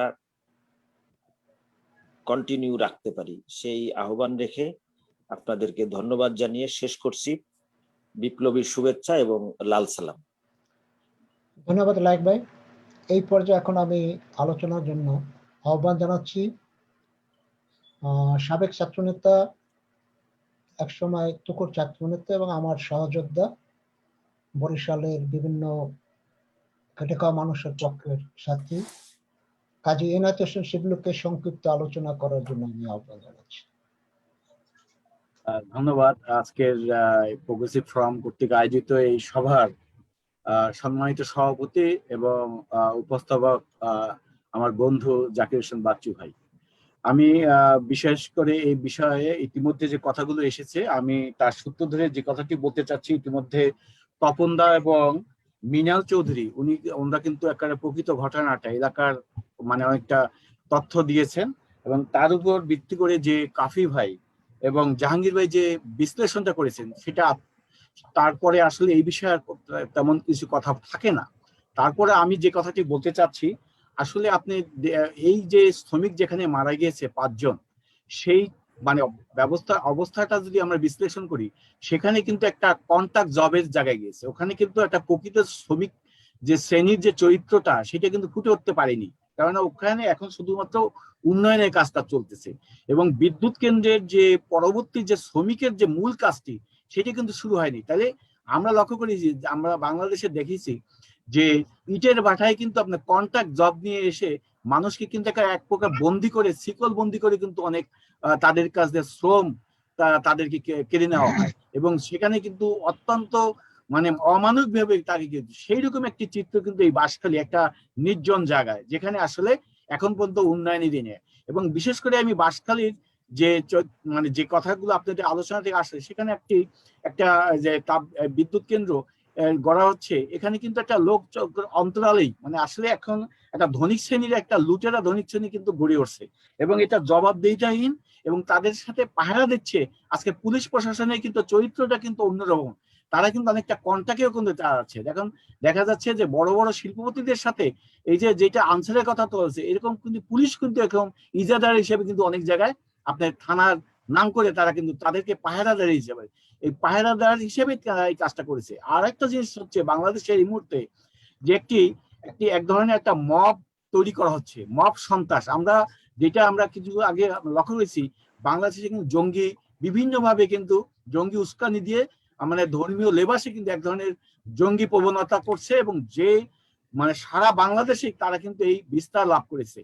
এই শক্তিটা কিন্তু আপনার এখন আর তার প্যাটার্ন চেঞ্জ করছে। আমি যেটা আমরা বিভিন্ন অবজারভেশন লক্ষ্য করেছি, তারা কিন্তু এখন আর ওই যে ইসলামের নাম নিয়ে বিভিন্ন রকম হামলা না, তারা কিন্তু যেখানে একটা সংঘটিত ঘটনা ঘটতে পারে সেখানে তারা ঢুকে গিয়ে তারা একটা সন্ত্রাস করে এবং এই বাঁশখালী সেখানে কিন্তু আপনার লক্ষ্য করবেন ওখানে কিন্তু জামাত অধ্যুষিত এলাকা এবং একটা জঙ্গিবাদের একটা বিস্তার। কেন এখানে আমার বর্ডার এলাকাগুলো বাংলাদেশের ম্যাক্সিমাম কিন্তু আপনার এই সাম্প্রদায়িক শক্তিতে কিন্তু দখল করে আছে।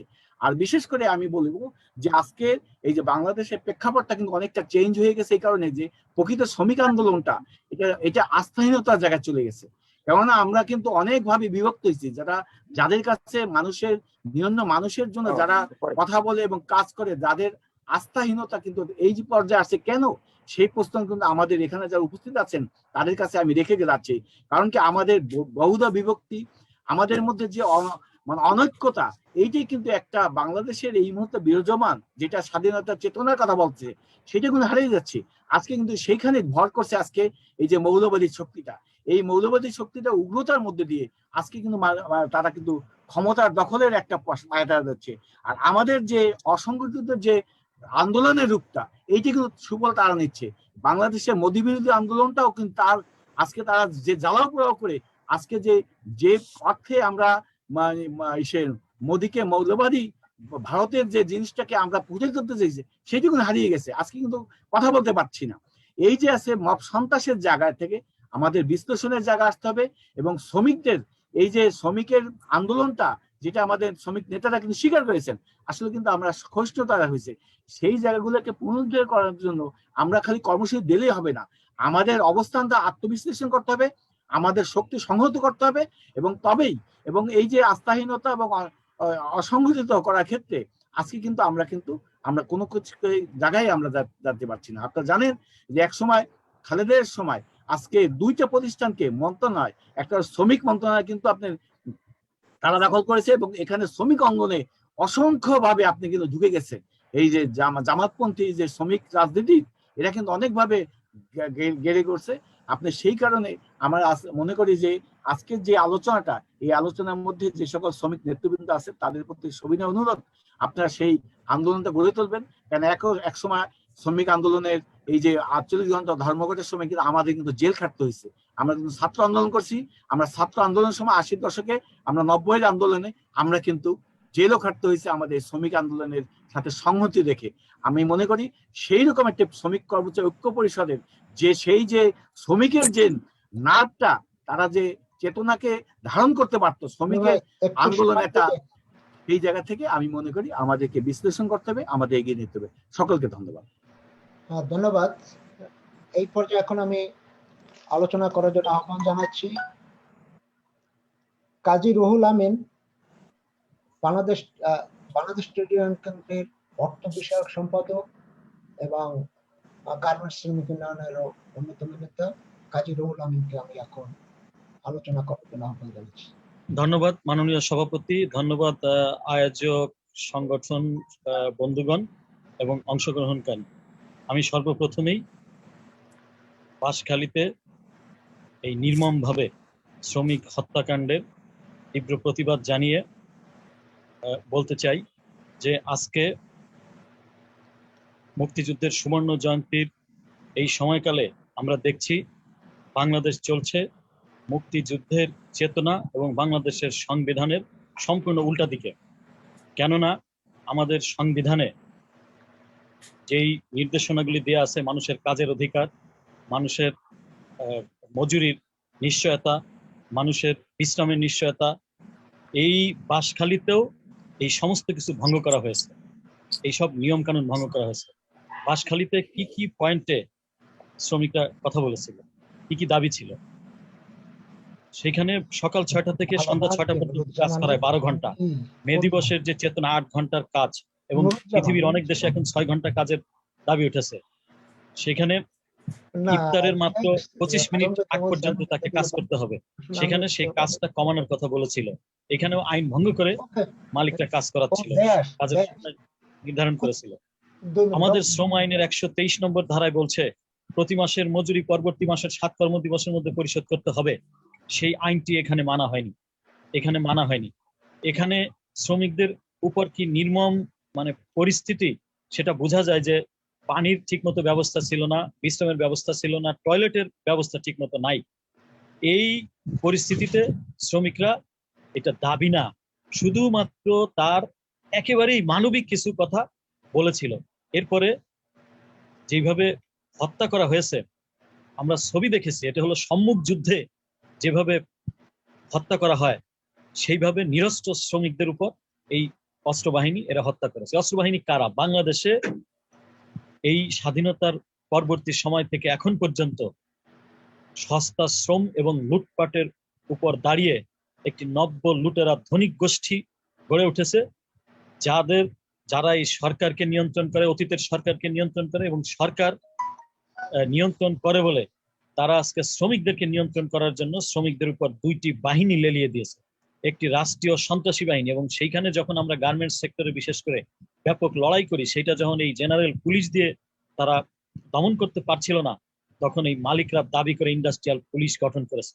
এই রাষ্ট্রীয় বাহিনী তারা আজকে মালিকদের সন্ত্রাসী বাহিনী হিসেবে নির্যাতন করছে, আর প্রাইভেট সন্ত্রাসী বাহিনী এই লুটেরা পুঁজিপতি আওয়ামী লীগ বিএনপিদের আশ্রয়ে প্রশ্রয়ে থাকা রাজনৈতিক দলের কর্মী হিসেবে যেই সন্ত্রাসী বাহিনী, এই প্রাইভেট সন্ত্রাসী বাহিনী, রাষ্ট্রীয় সন্ত্রাসী বাহিনী। তাহলে একদিকে রাষ্ট্রের আর্থসামাজিক নীতি, সস্তা শ্রম, লুটপাট তন্ত্র, আর এর উপর দিয়ে এই পুঁজিকে আরো বিকশিত করে সমগ্র পুঁজি, দেশের সম্পদ এবং রাজনৈতিক ক্ষমতা সমস্ত কিছু এই কতিপয় পুঁজিপতি লুটেরাদের হাতে কুক্ষিগত করে দেয়া এবং তাদের হাতে আরো তারা শক্তিশালী হবে, এবং সেইটা করতে গিয়ে এই সস্তা শ্রম এবং লুটপাটকে জায়েজ করার জন্য এই দুই বাহিনী তারা আজকে ব্যবহার করতেছে। সুতরাং এই পরিস্থিতিতে আজকে আমাদের একটা যেমন ব্যাপক আদর্শিক শ্রমিক আন্দোলন দরকার, পাশাপাশি একটা বড় রাজনৈতিক সংগ্রাম আজকে দরকার, রাজনৈতিক সংগ্রাম দরকার। এই দুইটা সংগ্রাম একসাথে আমাদেরকে অগ্রসর করতে হবে। আজকের কর্মসূচি থেকে অংশগ্রহণকারী সকলকে সেই বিষয়টি আমি বিশেষভাবে বিবেচনা করে করার কথা বলে যেটি বলতে চাই যে এইখানে কন্ট্রাক্টারি প্রথার মাধ্যমে অর্থাৎ আউটসোর্সিং প্রথায় শ্রমিক নিয়োগ দিলেন, তাহলে মালিক এত বড় পুঁজিপতি তিনি কেন সরাসরি নিজের শ্রমিক নিয়োগ দেন নাই? নিয়োগ দেন নাই হলো এই কারণে যে তিনি দায় দায়িত্ব নিতে চান না, আইন মানতে চান না, এবং কন্ট্রাক্টররা যা কিছু নিয়ন্ত্রণ করার করবে তিনি শ্রমিক কেন নিয়োগ দেন নাই? আমরা শ্রমিক কর্মচারী ঐক্য পরিষদ ইতিমধ্যেই তাই জোরালো যে দাবিগুলি করেছি যে জাতির ন্যূনতম 20,000 টাকা অবিলম্বে ঘোষণা করতে হবে। এই যে আউটসোর্সিং প্রথা, এখানে যে আউটসোর্সিং প্রথার মাধ্যমে শ্রমিক নিয়োগ দেওয়া হয়েছে, এইভাবে সারা দেশে হচ্ছে, এই আউটসোর্সিং প্রথা বাতিল করতে হবে এবং গণতান্ত্রিক শ্রম আইন সহ অন্যান্য যে সকল দাবি আমরা করেছি সেখানে আউটসোর্সিংটা আছে। এই প্রজেক্টেও এই আউটসোর্সিং এর কারণে এখানে আরো বেশি সংকট হয়েছে। সুতরাং এই দাবির সাথে আমি শেষ করছি এই কথা বলে যে বাঁশখালীর এই ঘটনার পরেই বাংলাদেশের শ্রমিক কর্মচারী এবং এদেশের সকল শুভবুদ্ধি সম্পন্ন মানুষ বাম গণতান্ত্রিক শক্তির পক্ষ থেকে আমরা যে দাবি উচ্চারণ করেছি যে এই হত্যাকাণ্ডের জন্য দায়ী মালিক, এই ঠিকাদার এবং হত্যাকারী পুলিশ আনসার যারা যারা আছেন প্রকৃত হত্যাকারীদের তাদেরকে গ্রেপ্তার করে বিচার করতে হবে। কি নির্মম ঘটনা! একজন মানুষকে হত্যা করলে সাথে সাথে তাকে গ্রেপ্তার করে কারাগারে পাঠানো হয়, আর 5 জন মানুষকে হত্যা করা হয়েছে। এখন পর্যন্ত একজনকেও হত্যা না করে সেখানে আবার নতুন নাটক সাজানো হয়েছে। কি নাটক? কয়েক হাজার অজ্ঞাতনামা আসামি দিয়ে তারপরে মামলা করা হয়েছে। এই মামলার অর্থ হলো যে এই শ্রমিকদেরকে আবার দমন করে রাখা যায়, তোমরা মুখ খুললেই এই শ্রমিক হত্যার দায়ে তোমাদেরকেই গ্রেপ্তার করে জেলখানায় পাঠানো হবে। শ্রমিকদের দমন করার জন্য এইভাবে মামলা সাজানো হয়েছে। সেই হত্যাকারীদের গ্রেপ্তার করতে হবে, বিচার বিভাগীয় তদন্তের মাধ্যমে দৃষ্টান্তমূলক শাস্তি নিশ্চিত করতে হবে। নিহতদের পরিবারকে আইএলও কনভেনশন অনুসারে তার ভবিষ্যৎ সমগ্র জীবনের আয়ের সমপরিমাণ ক্ষতিপূরণ দিতে হবে।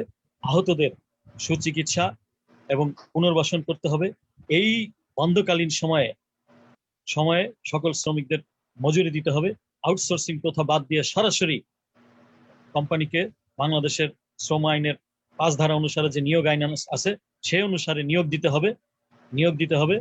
আমাদের এই কারখানার শ্রমিকদের বেতন, কর্মঘণ্টা সহ অন্যান্য যে দাবি আছে সেই দাবি আলোচনা করে মেনে নিতে হবে। গতকালকে যে ঘোষণা দিয়েছে এইভাবে ঘোষণা দিলে হবে না, ত্রিপক্ষীয় আলোচনার মাধ্যমে চুক্তিবদ্ধ হয়ে এরপরে কার্যকারিতার সময় নির্ধারণ সহ অবিলম্বে তা কার্যকর করতে হবে।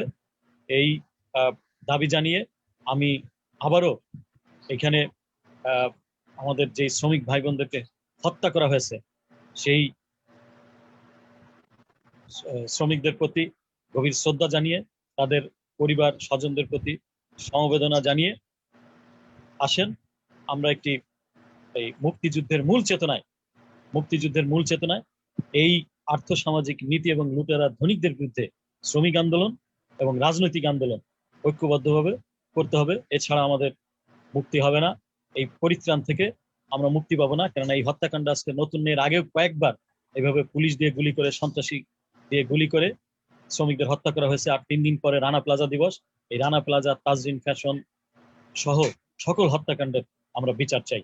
আপনাদের সকলকে, বিশেষ করে আয়োজকদেরকে, যে এই এত দূরে থেকেও তারা আজকে যেই অনুভূতি তাদের, সেই তুলনায় আমরা দেশ থেকে সেইভাবে প্রতিবাদ মুখর সমগ্র দেশবাসীর হওয়ার কথা ছিল, তা হয়নি।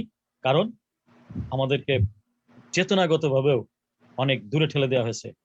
আসেন আমরা আমাদের সংগ্রামকে অগ্রসর করি, এই শ্রমিক হত্যার বদলা নেই। আপনাদের সকলকে সংগ্রাম অভিনন্দন, ধন্যবাদ প্রহল ভাই আপনার আলোচনার জন্য। তো আমি এই পর্যায়ে অভিমত ব্যক্ত করার জন্য আহ্বান জানাচ্ছি ডাক্তার রফিকুল ইসলাম। সংক্ষিপ্ত অভিমত ব্যক্ত করবেন এখন ডাক্তার রফিকুল ইসলাম।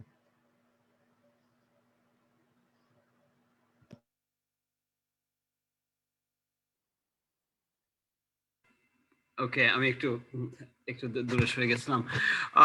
অনেক ধন্যবাদ সুযোগ দেওয়ার জন্য, কথা বলার জন্য। আমি আসলে আপনাদের সবার বক্তব্য থেকে যা শুনেছি এবং যা ইতিমধ্যে জেনেছি অন্যান্যদের অন্যান্য সূত্র থেকে, সেটা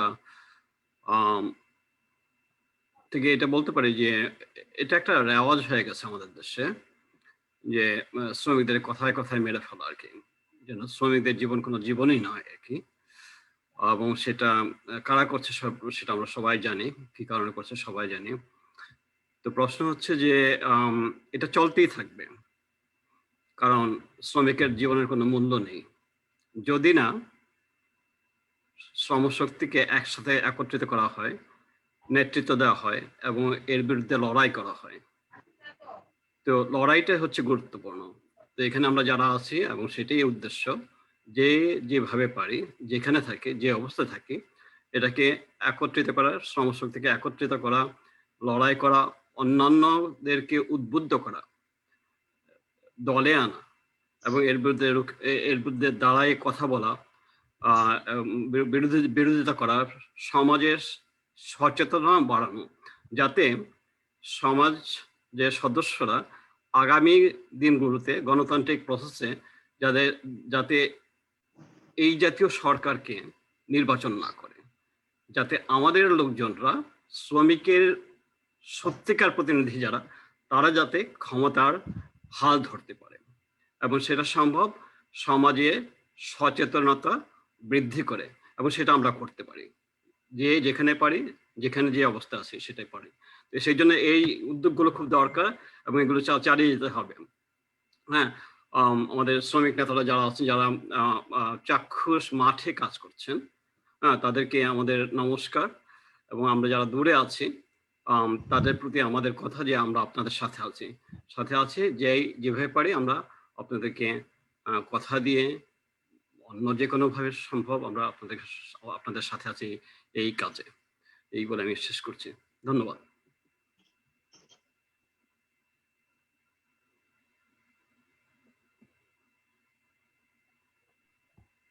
জাকির ভাই, আপনি মিউট। আমি কি মিউট? না, সরি, আমি মানে উপস্থাপক। এই পর্যায়ে এখন আমি আলোচনার জন্য আহ্বান জানাচ্ছি আসলে নুরুজ্জামান ভাইকে। তিনি তার পরিচয় দিয়েই আলোচনা করবেন। আসলে চিনি না, যদিও আমি জানি দিনাজপুরের ফুলবাড়ি এলাকায়। তাকে আমি তার পরিচয় দিয়ে সংক্ষিপ্ত অভিমত ব্যক্ত করার জন্য আহ্বান জানাচ্ছি। ধন্যবাদ। আমি নুরুজ্জামান, বাংলাদেশের কমিউনিস্ট পার্টি দিনাজপুর জেলা কমিটির সদস্য, বাংলাদেশ ট্রেড ইউনিয়ন কেন্দ্র দিনাজপুর জেলা কমিটির সাধারণ সম্পাদক। আজকে আমাদের আলোচনার বিষয় বাঁশখালীতে যে হত্যাকাণ্ড হয়েছে, সেই হত্যাকাণ্ডের প্রতিবাদে। আমি একটু আপনাদের জানিয়ে রাখি, বাঁশখালীতে যে 5 জনকে হত্যা করা হয়েছে তাদের মধ্যে একজন হতভাগা ফুলবাড়ির রাজেউল। গতকাল রাতে তাকে দাফন করা হয়েছে। আমরা কাল সন্ধ্যায় জানতে পেরেছি। আমি যেতে পারিনি, অনেক রাতেই তাকে দাফন করা হয়েছে। আজকে আমার ওখানে যাওয়ার কথা ছিল। এর মাঝেই এই প্রোগ্রামটা না থাকলে হয়তো এতক্ষণ আমি ওইখানে থাকতাম। বাংলাদেশের সারা বাংলাদেশে যে কয়েকটি তাপবিদ্যুৎ কেন্দ্র আছে, তার মধ্যে প্রথম তাপবিদ্যুৎ কেন্দ্রটি হচ্ছে ফুলবাড়িতে। ফুলবাড়ি ঠিক না, বড়পুকুরিয়া। আমরা বড়পুকুরিয়ায় তাপবিদ্যুৎ কেন্দ্রের শ্রমিকদের যে আন্দোলন, সেই আন্দোলনের সাথে আমরা সরাসরি ছিলাম। আমার পার্টি, কমিউনিস্ট পার্টি এবং বাংলাদেশ ট্রেড ইউনিয়ন কেন্দ্র মিলিয়ে আমরা এই অঞ্চলে সেই আন্দোলনকে সংগঠিত করেছিলাম। আমাদের জীবন দিতে হয়নি এখানে, কিন্তু আমাদের অনেক ত্যাগ স্বীকার করতে হয়েছে।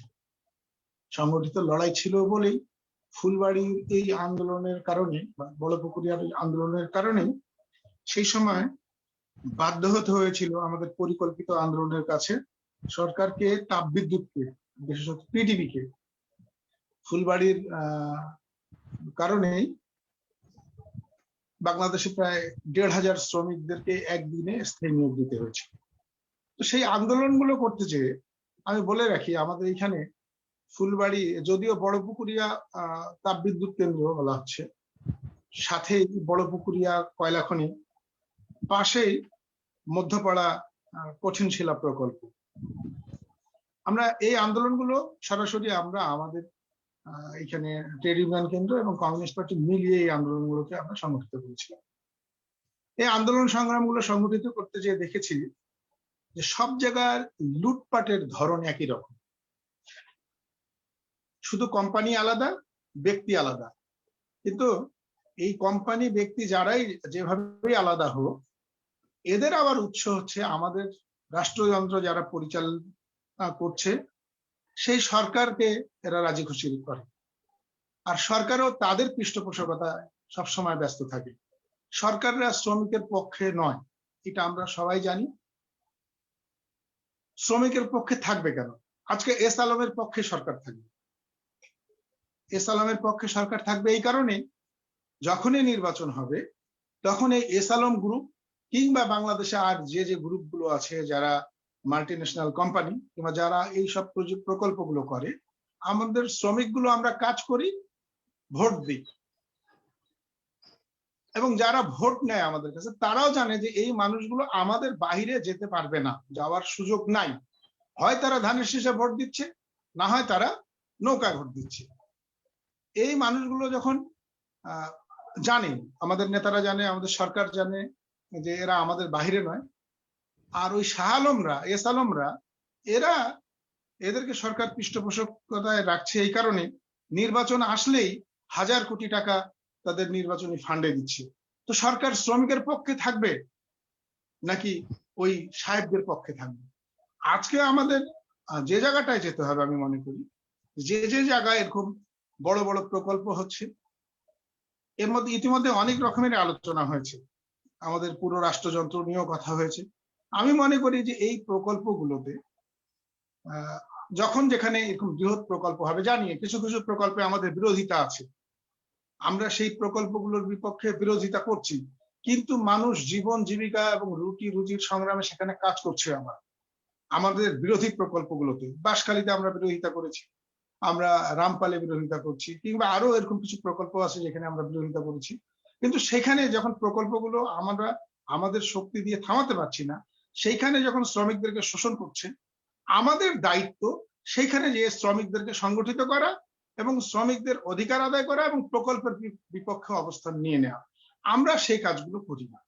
আমরা সেই কাজগুলো না করে আমরা অনেক সময় আজকের যে আয়োজন, আজকের এই মহামারীকালীন সময় যে আয়োজন, সেই আয়োজনের জন্য আমি ধন্যবাদ জানাই। কিন্তু আমরা যদি এই কাজগুলো করি, যে যেখানে যে প্রকল্পগুলো হবে সেই প্রকল্পতে যদি যারা অভিজ্ঞ ট্রেড ইউনিয়নিস্ট তারা যদি তাদের মেধা প্রজ্ঞা দিয়ে সেইখানে সংগঠিত করার চেষ্টা করে শ্রমিকদেরকে, তাহলে শ্রমিকরা তাদের কিছুটা অধিকার পায় এবং আমরা আমাদের কথাগুলো সেখানে তুলে ধরতে পারি। আজকে যখন হত্যা হয়ে গেল, হত্যা করা হলো, আমরা ওইখানে প্রতিবাদ করছি, প্রতিরোধ তো করতেই পারছি না, প্রতিবাদ করছি, তাও স্বল্প শক্তি নিয়ে। তাহলে আমাদের উচিত ছিল সেই জায়গায় যে যারা নিকটবর্তী, কেন্দ্র আমাদেরকে গাইডলাইন দিতে পারে, নিকটবর্তী জেলা উপজেলা দায়িত্বশীল লিডারদেরকে রিপোর্ট করে যে কিভাবে আমাদের শ্রমিকদের সংগঠিত করা যায় এবং কিভাবে শ্রমিকদের অধিকার আদায় করা যায়।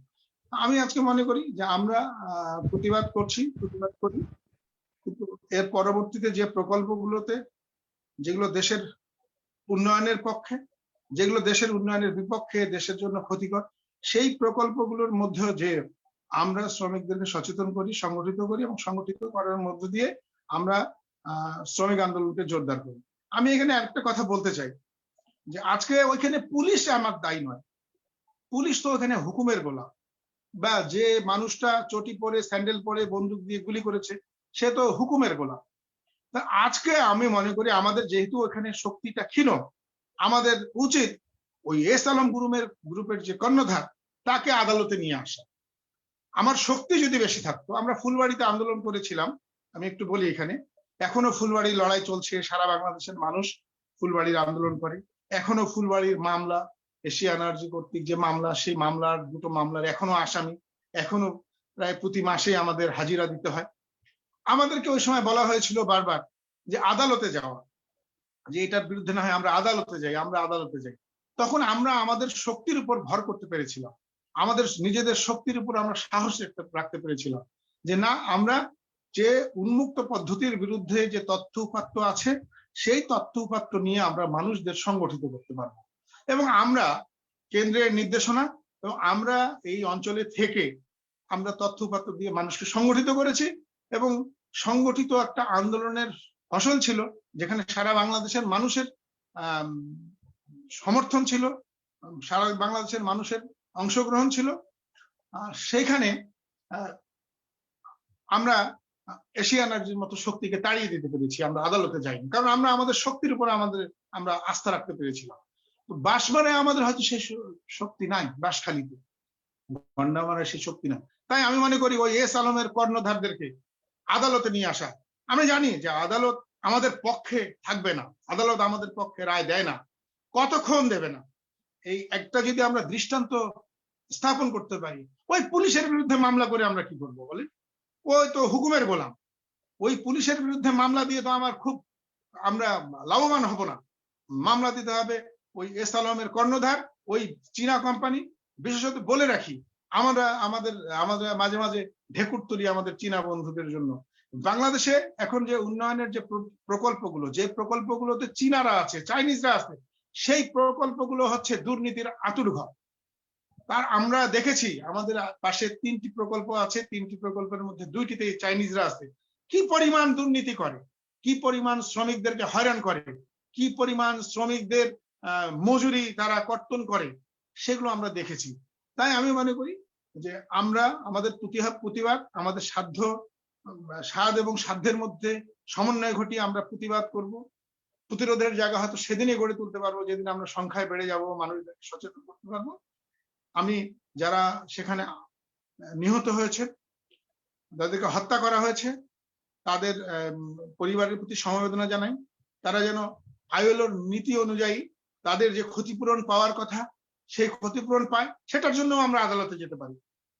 আমরা আদালতে যে এই কথাটা তো বলতে পারি যে আজকে 3 লক্ষ টাকা দেওয়া হয়েছে, এই টাকাটা পর্যাপ্ত টাকা নয় এবং আইএলও নীতি বিরোধী এইটা কাজ, সেইটা। এবং যারা এই প্রকল্পের যারা কর্ণধার, এস আলম, চাইনিজ কোম্পানি সহ ওই ঠিকাদারি যে 7 প্রতিষ্ঠান, 7 জন ঠিকাদার, তাদের 7 জন আর কতজন আছে, তাদেরকে আদালতে নিয়ে আসে। এবং আমি আমার আর আলোচনা বাড়াই না, আরো অনেক আলোচক আছেন এই আন্দোলনে। আমরা আছি, আমরা প্রতিরোধের জায়গা, প্রতিবাদের জায়গা করার জন্য রাজপথে থাকবো। ধন্যবাদ। ধন্যবাদ নজরুল ভাই। আমরা এই পর্যায়ে এখন আলোচনা করার জন্য আহ্বান জানাচ্ছি চট্টগ্রাম বিশ্ববিদ্যালয়ের এককালীন ছাত্র সংসদের ভিপি কমিউনিস্ট নেতা শামসুজ্জামান হীরা ভাইকে এখন তার অভিমত ব্যক্ত করার জন্য আহ্বান জানাচ্ছি।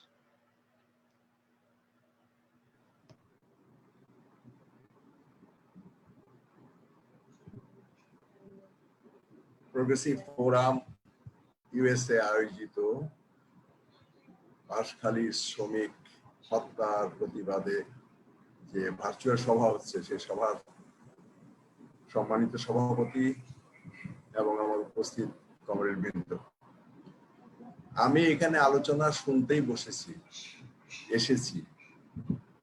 আমি এখন শ্রমিক আন্দোলনের সাথে জড়িত নই, যদিও জীবনের প্রথম দিকে যখন ছাত্র আন্দোলন করতাম চট্টগ্রাম বিশ্ববিদ্যালয়ে, তখন শ্রমিক আন্দোলনের প্রতি আমার আগ্রহ ছিল এবং চট্টগ্রাম বিশ্ববিদ্যালয় 4র্থ শ্রেণী কর্মচারী ইউনিয়নটা গড়ে তুলেছিলাম খুরশেদুল ইসলাম ভাইয়ের নেতৃত্বে এবং আমার সার্বক্ষণিক কাজে ওইখানে হাতে খড়ি নেওয়ার মাধ্যমে আমার ইচ্ছা ছিল বন্দর শ্রমিক ইউনিয়ন করা আসানুল্লাহ ভাইয়ের। যাই হোক, সে পর্ব শেষ। তারপরে এখন আমি পার্টির সাথে জড়িত আছি। তার চেয়ে বড় কথা, আমি পার্টির একটি ফ্রন্ট অর্থাৎ প্রগতির লেখক সংঘের সাথে আমি জড়িত আছি। আজকে এই ঘটনায় আমরা প্রগতির লেখক সংঘের পক্ষ থেকে সংহতি জানাচ্ছি, যারা শ্রমিক আন্দোলনের সাথে জড়িত, যারা এই একদম যারা অ্যাক্টিভিস্ট এই বর্বর হত্যাকাণ্ডের বিরুদ্ধে যারা প্রতিবাদ করছেন, লড়াই করছে, সংগ্রাম করছেন, এর প্রতিকার চাচ্ছেন, তাদের সাথে আমরা আমাদের সংহতি প্রকাশ করছি। এখানে একটা জিনিস খুবই মাথায় রাখা দরকার, যে বাঁশখালী ওই জায়গাতে আমরা গিয়েছি যখন মুক্তিযুদ্ধ শুরু হলো। আমরা বোয়ালখালী থেকে পটিয়া হয়ে একেবারে বাঁশখালী হয়ে সোনোয়া হয়ে ওইখানে আমরা আত্মগোপন করেছিলাম। বাঁশখালী সম্পর্কে আমার ওই একদিনের একটা অভিজ্ঞতা আছে, সেই জায়গাটা কেমন জায়গা। তারপরে সোনোয়া থেকে আবার চট্টগ্রাম হয়ে যে তপনদা আছে, আমরা একসাথে চলে গেলাম ফেনীর উপর দিয়ে কাজিরহাট হয়ে আগরতলা। বাঁশখালী হচ্ছে সমুদ্র উপকূলের একটি উপজেলা এবং তখন ছিল অত্যন্ত দুর্গম একটা এলাকা। এবং এই সমুদ্রের উপকূলের এই উপজেলার যে সবুজ বেষ্টনী, এই সবুজ বেষ্টনী আমাদের সমুদ্রের যে ঝঞ্ঝা, ঝড়, আয়লা ইত্যাদি যেসব কি হয়, সুনামি টুনামি, এগুলো থেকে রক্ষা করার একটা প্রাকৃতিক দেয়াল হিসেবে কাজ করে সমুদ্রের সেই সবুজ বেষ্টনী। এই বেষ্টনীকে ধ্বংস করার একটি অত্যন্ত কি বলা যায় বড় অস্ত্র হবে বা ধ্বংস করবে আজকে যে কয়লা বিদ্যুৎ প্রকল্প চালু হচ্ছে। আপনারা জানেন যে সারা পৃথিবীতে ফসিল ফুয়েল বর্জনের যে কাজ চলছে, যে আন্দোলন চলছে। আপনারা যারা আমেরিকাতে এই অনুষ্ঠানটি আয়োজন করছেন, আজকে আমেরিকার প্রেসিডেন্ট জো বাইডেন উনি প্যারিস সম্মেলনে যাচ্ছেন এবং উনি এই যে প্রাকৃতিক যে দুর্যোগ, প্রকৃতি ভারসাম্য রক্ষা করার জন্য যা সারা বিশ্বের যে একটা সামিট হবে, যে সারা বিশ্বের যে একটা আন্দোলন চলছে, সমন্বিত আন্দোলন, তার সাথে উনিও আছেন, সংহতি প্রকাশ করেছেন। এইখানে যেখানে সারা বিশ্বে ফসিল ফুয়েলের বিরুদ্ধে আন্দোলন চলছে প্রকৃতিকে রক্ষা করার জন্য, আমার এই ধরিত্রীকে রক্ষা করার জন্য, সেই আন্দোলনের বাইরে যে আমি বাংলাদেশে, আমার বাংলাদেশের প্রধানমন্ত্রী আবার বিশ্ব এই পরিবেশবাদী পরিবেশ রক্ষা আন্দোলনের সাথে উনি আবার জড়িত আছেন। অনেক অনুষ্ঠানে ওনাকে আমি বক্তৃতা দিতেও শুনি। পরিবেশ রক্ষার যে একটা ফোরাম আছে সেটার সাথে উনি জড়িত। পরিবেশ রক্ষা যদি আমাদের বাংলাদেশের একটি চিন্তা হয়ে থাকে, আমাদের যদি তার সাথে আমরা যদি সংহতি প্রকাশ করে থাকি, সেটা যদি আমরা চাই, তাহলে কয়লা বিদ্যুৎ প্রকল্প এটা হচ্ছে সবচেয়ে ভয়াবহ পরিবেশ বিরোধী প্রকল্প। এটা তো প্রথমেই এটা হওয়া উচিত না। সুন্দরবন ধ্বংস করার জন্য আমাদের ওইখানে আমাদের ইন্ডিয়ান আদানি মন রক্ষা করার জন্য প্রকল্প সেখানে করা হচ্ছে। আজকে বাঁশখালীতে প্রাকৃতিক যে দেয়াল, প্রাকৃতিক দুর্যোগ থেকে রক্ষা করার জন্য যে দেয়াল আছে, সেই দেয়ালকে ধ্বংস করার জন্য বাঁশখালীতে ওই একই কাজ করা হচ্ছে। এতে করে আমাদের জাতি একটা দুর্যোগের মুখোমুখি হবে, এটা বন্ধ করতে হবে। আর একটা জিনিস বলে আমি শেষ করবো, 5 মিনিট করে সবার জন্য ধার্য করা হয়েছিল। আমি এখানে স্টপ ওয়াচ চালু করে দেখলাম কেউই 5 মিনিট, মানে বেশিরভাগ বক্তাই আমাদের খুবই ভালো বলেছেন, তারপরে 10 মিনিটের উপরে সবাই চলে গেছেন। তো আমাদেরকে অ্যাভারেজে 6-7 মিনিটের মধ্যে থাকতে হবে। কার কাছে দাবি করবো রে ভাই? এই যে হত্যাকাণ্ড, এই যে নিপীড়ন, এই যে নির্যাতন সারা দেশব্যাপী, কার কাছে আমরা দাবি করব? কে আছে? দাবি শোনার মতো কান কার আছে? কান নাই। কেননা এখানে জবাবদিহিতা নাই। বাংলাদেশে এখন একটি এমন শাসন ব্যবস্থা চলছে যে শাসন ব্যবস্থা জবাবদিহিতার ঊর্ধ্বে, বিচারহীনতার শাসন ব্যবস্থা চলছে। যেখানে বিচার জবাবদিহিতে নাই, সেখানে বিচারহীনতা থাকবেই। এখানে বিচার করার মতো কোনো ব্যবস্থা নাই, এখানে কোনো আইনের শাসন এখানে চলে না। এই যে আপনারা পরশুদিন দেখলেন এক ডাক্তার, পুলিশ আর ম্যাজিস্ট্রেটের মধ্যে কি হয়ে গেল, এটা চলছে। অদ্ভুত একটা উটের পিঠে আজকে বাংলাদেশ সওয়ার হয়েছে, উদ্ভট উটের পিঠে কি চলেছে বাংলাদেশ। এখন আমাদেরকে এই দেশে যদি সত্যিকার অর্থে জনগণের একটি ন্যূনতম অধিকার প্রতিষ্ঠার মতো একটি সমাজ ব্যবস্থা আনতে হয়, সমাজতন্ত্র অনেক দূরের ব্যাপার, তাহলে পরে আমাকে প্রথমে গণতন্ত্র প্রতিষ্ঠা করার জন্য লড়াই করতে হবে। সেই দাবিটা উত্থাপন করতে হবে, একজোটে উত্থাপন করতে হবে। জনগণের কাছে জবাবদিহিমূলক সরকার যদি থাকে, তাহলে তার কাছে আমি আবেদন করলে পারে আমি অনেক কিছু পেতে পারি, কোনো পাওয়ার সম্ভাবনা থাকে। পাবোই যে তা বলা যাবে না। অতীতের অনেক নির্বাচিত সরকার অনেক কিছু করে নাই, অনেক দেশের অনেক নির্বাচিত সরকার সবকিছু করে না, কিন্তু কিছু করার সম্ভাবনা থাকে। কেন থাকে? যে কিছুদিন পরে একটা নির্ধারিত সময় তাকে জনগণের কাছে যে আবার তার নির্বাচিত হওয়ার জন্য তার কাছে ভোট চাইতে হয়। কিছুটা দায়বদ্ধতা তার মধ্যে বিরাজ করে। এই জন্য সেই দায়বদ্ধতার একটি সরকার প্রতিষ্ঠার আন্দোলন এবং এই ধরনের হত্যা, নির্মমতা এগুলাকে প্রতিরোধ করার জন্য আন্দোলন, এগুলা একত্রিতভাবে চলতে হবে। হাত এবং অধিকারের আন্দোলন, যাকে আরো সংক্ষেপে বলা হয় হাট ও ভোটের আন্দোলন, একই সাথে আমাদের চালাতে হবে। এই শ্রমিকদের যে হত্যা, এই হত্যায় আমি তীব্রভাবে এটার নিন্দা জানাই, শোক প্রকাশ করি সেই 5 জন শ্রমিকের প্রতি, সেই শ্রমিকের হত্যার ঘটনায় সমবেদনা জানাই যাদের আত্মীয় স্বজনদের প্রতি, এবং দাবি করলে কোনো লাভ নেই, তারপর দাবি করতেই হয় যেটা যেন একটা বিচার হয়, এর সুষ্ঠু তদন্তের মাধ্যমে বিচার হয়। সুষ্ঠু তদন্ত কে করে? মুরগি কি শিয়ালের কাছে মুরগি বাগা দেওয়ার মতো অবস্থা, যে যার কাছে তদন্তের কথা বলবো উনি তো আগেই তো এক পক্ষ নিয়ে আছেন, তারপরেও আমাদের বলতে হয়, আমরা বলি। এবং এরা যেন সত্যিকার যতটুকু পাওয়া উচিত আইএলওর যে নিয়ম আছে সে অনুযায়ী যেন ক্ষতিপূরণ পেয়ে থাকে। আর বেশি কিছু না বলে আমি আমার বক্তব্য এখানে শেষ করছি। আপনাদের সবাইকে ধন্যবাদ। ধন্যবাদ রে ভাই। আমরা আমাদের আলোচনা শেষ পর্যায়ে যারা বাংলাদেশ থেকে যুক্ত হয়ে এবং বিভিন্ন জায়গা থেকে যুক্ত হয়ে প্রগ্রেসিভ ফোরামের আজকের এই শ্রমিক হত্যার প্রতিবাদে যে আমরা যে ভার্চুয়াল প্রতিবাদ সমাবেশ করলাম, এটা যারা ছিলেন এবং যারা ফেসবুকে আছেন সকলকে প্রগ্রেসিভ ফোরামের পক্ষ থেকে ধন্যবাদ জানাই। আমরা 12টার মধ্যে শেষ করার কথা, আমাদের 12টার অতিক্রম হচ্ছে। তা আমাদের মাঝে আরো উপস্থিত আছেন, আরো বক্তব্য আমরা প্রগ্রেসিভ ফোরামের আছেন, যেমন জর্জিয়া থেকে উৎপল দা আছেন, মিশিগান থেকে মিল্টন দা আছেন, জর্জিয়া থেকে শ্যামদা আছেন এবং ফিলাডেলফিয়া থেকে ডক্টর আজিজ ভাই আছেন, আমাদের প্রগ্রেসিভ ফোরামের নেতৃবৃন্দ আছেন। আমরা আসলে সংক্ষিপ্ততার কারণে লোকাল আমরা সেভাবে আলোচনা করতে দিতে না পারার জন্য অপারগতা প্রকাশ করি। এই পর্যায়ে এখন আজকের এই সভা সমাপনী বক্তব্য দেবেন আমাদের সকলের প্রিয় প্রগ্রেসিভ ফোরাম যুক্তরাষ্ট্রের সংগ্রামী সভাপতি বীর মুক্তিযোদ্ধা খুরশিদুল ইসলাম আজকের এই সভার সমাপ্তি টানবেন। শ্রদ্ধেয় ভাই ও বোনেরা, আমরা এখন নিউ ইয়র্কে রাত 12টা বাজে। আমরা আর আলোচনা দীর্ঘায়িত করব না। আমাদের বক্তারা খুবই সুন্দরভাবে মূল পয়েন্টগুলো সামনে এনেছেন। এগুলো যেন ভবিষ্যতে আমাদের আন্দোলনের পাথেয় হিসাবে, মূল বক্তব্য হিসাবে আসে, সেটাই আমাদের লক্ষ্য থাকবে। আপনাদের সবাইকে অনেক অনেক ধন্যবাদ জানিয়ে, সংগ্রামী অভিনন্দন জানিয়ে আজকের অনুষ্ঠান এখানেই সমাপ্ত করছি।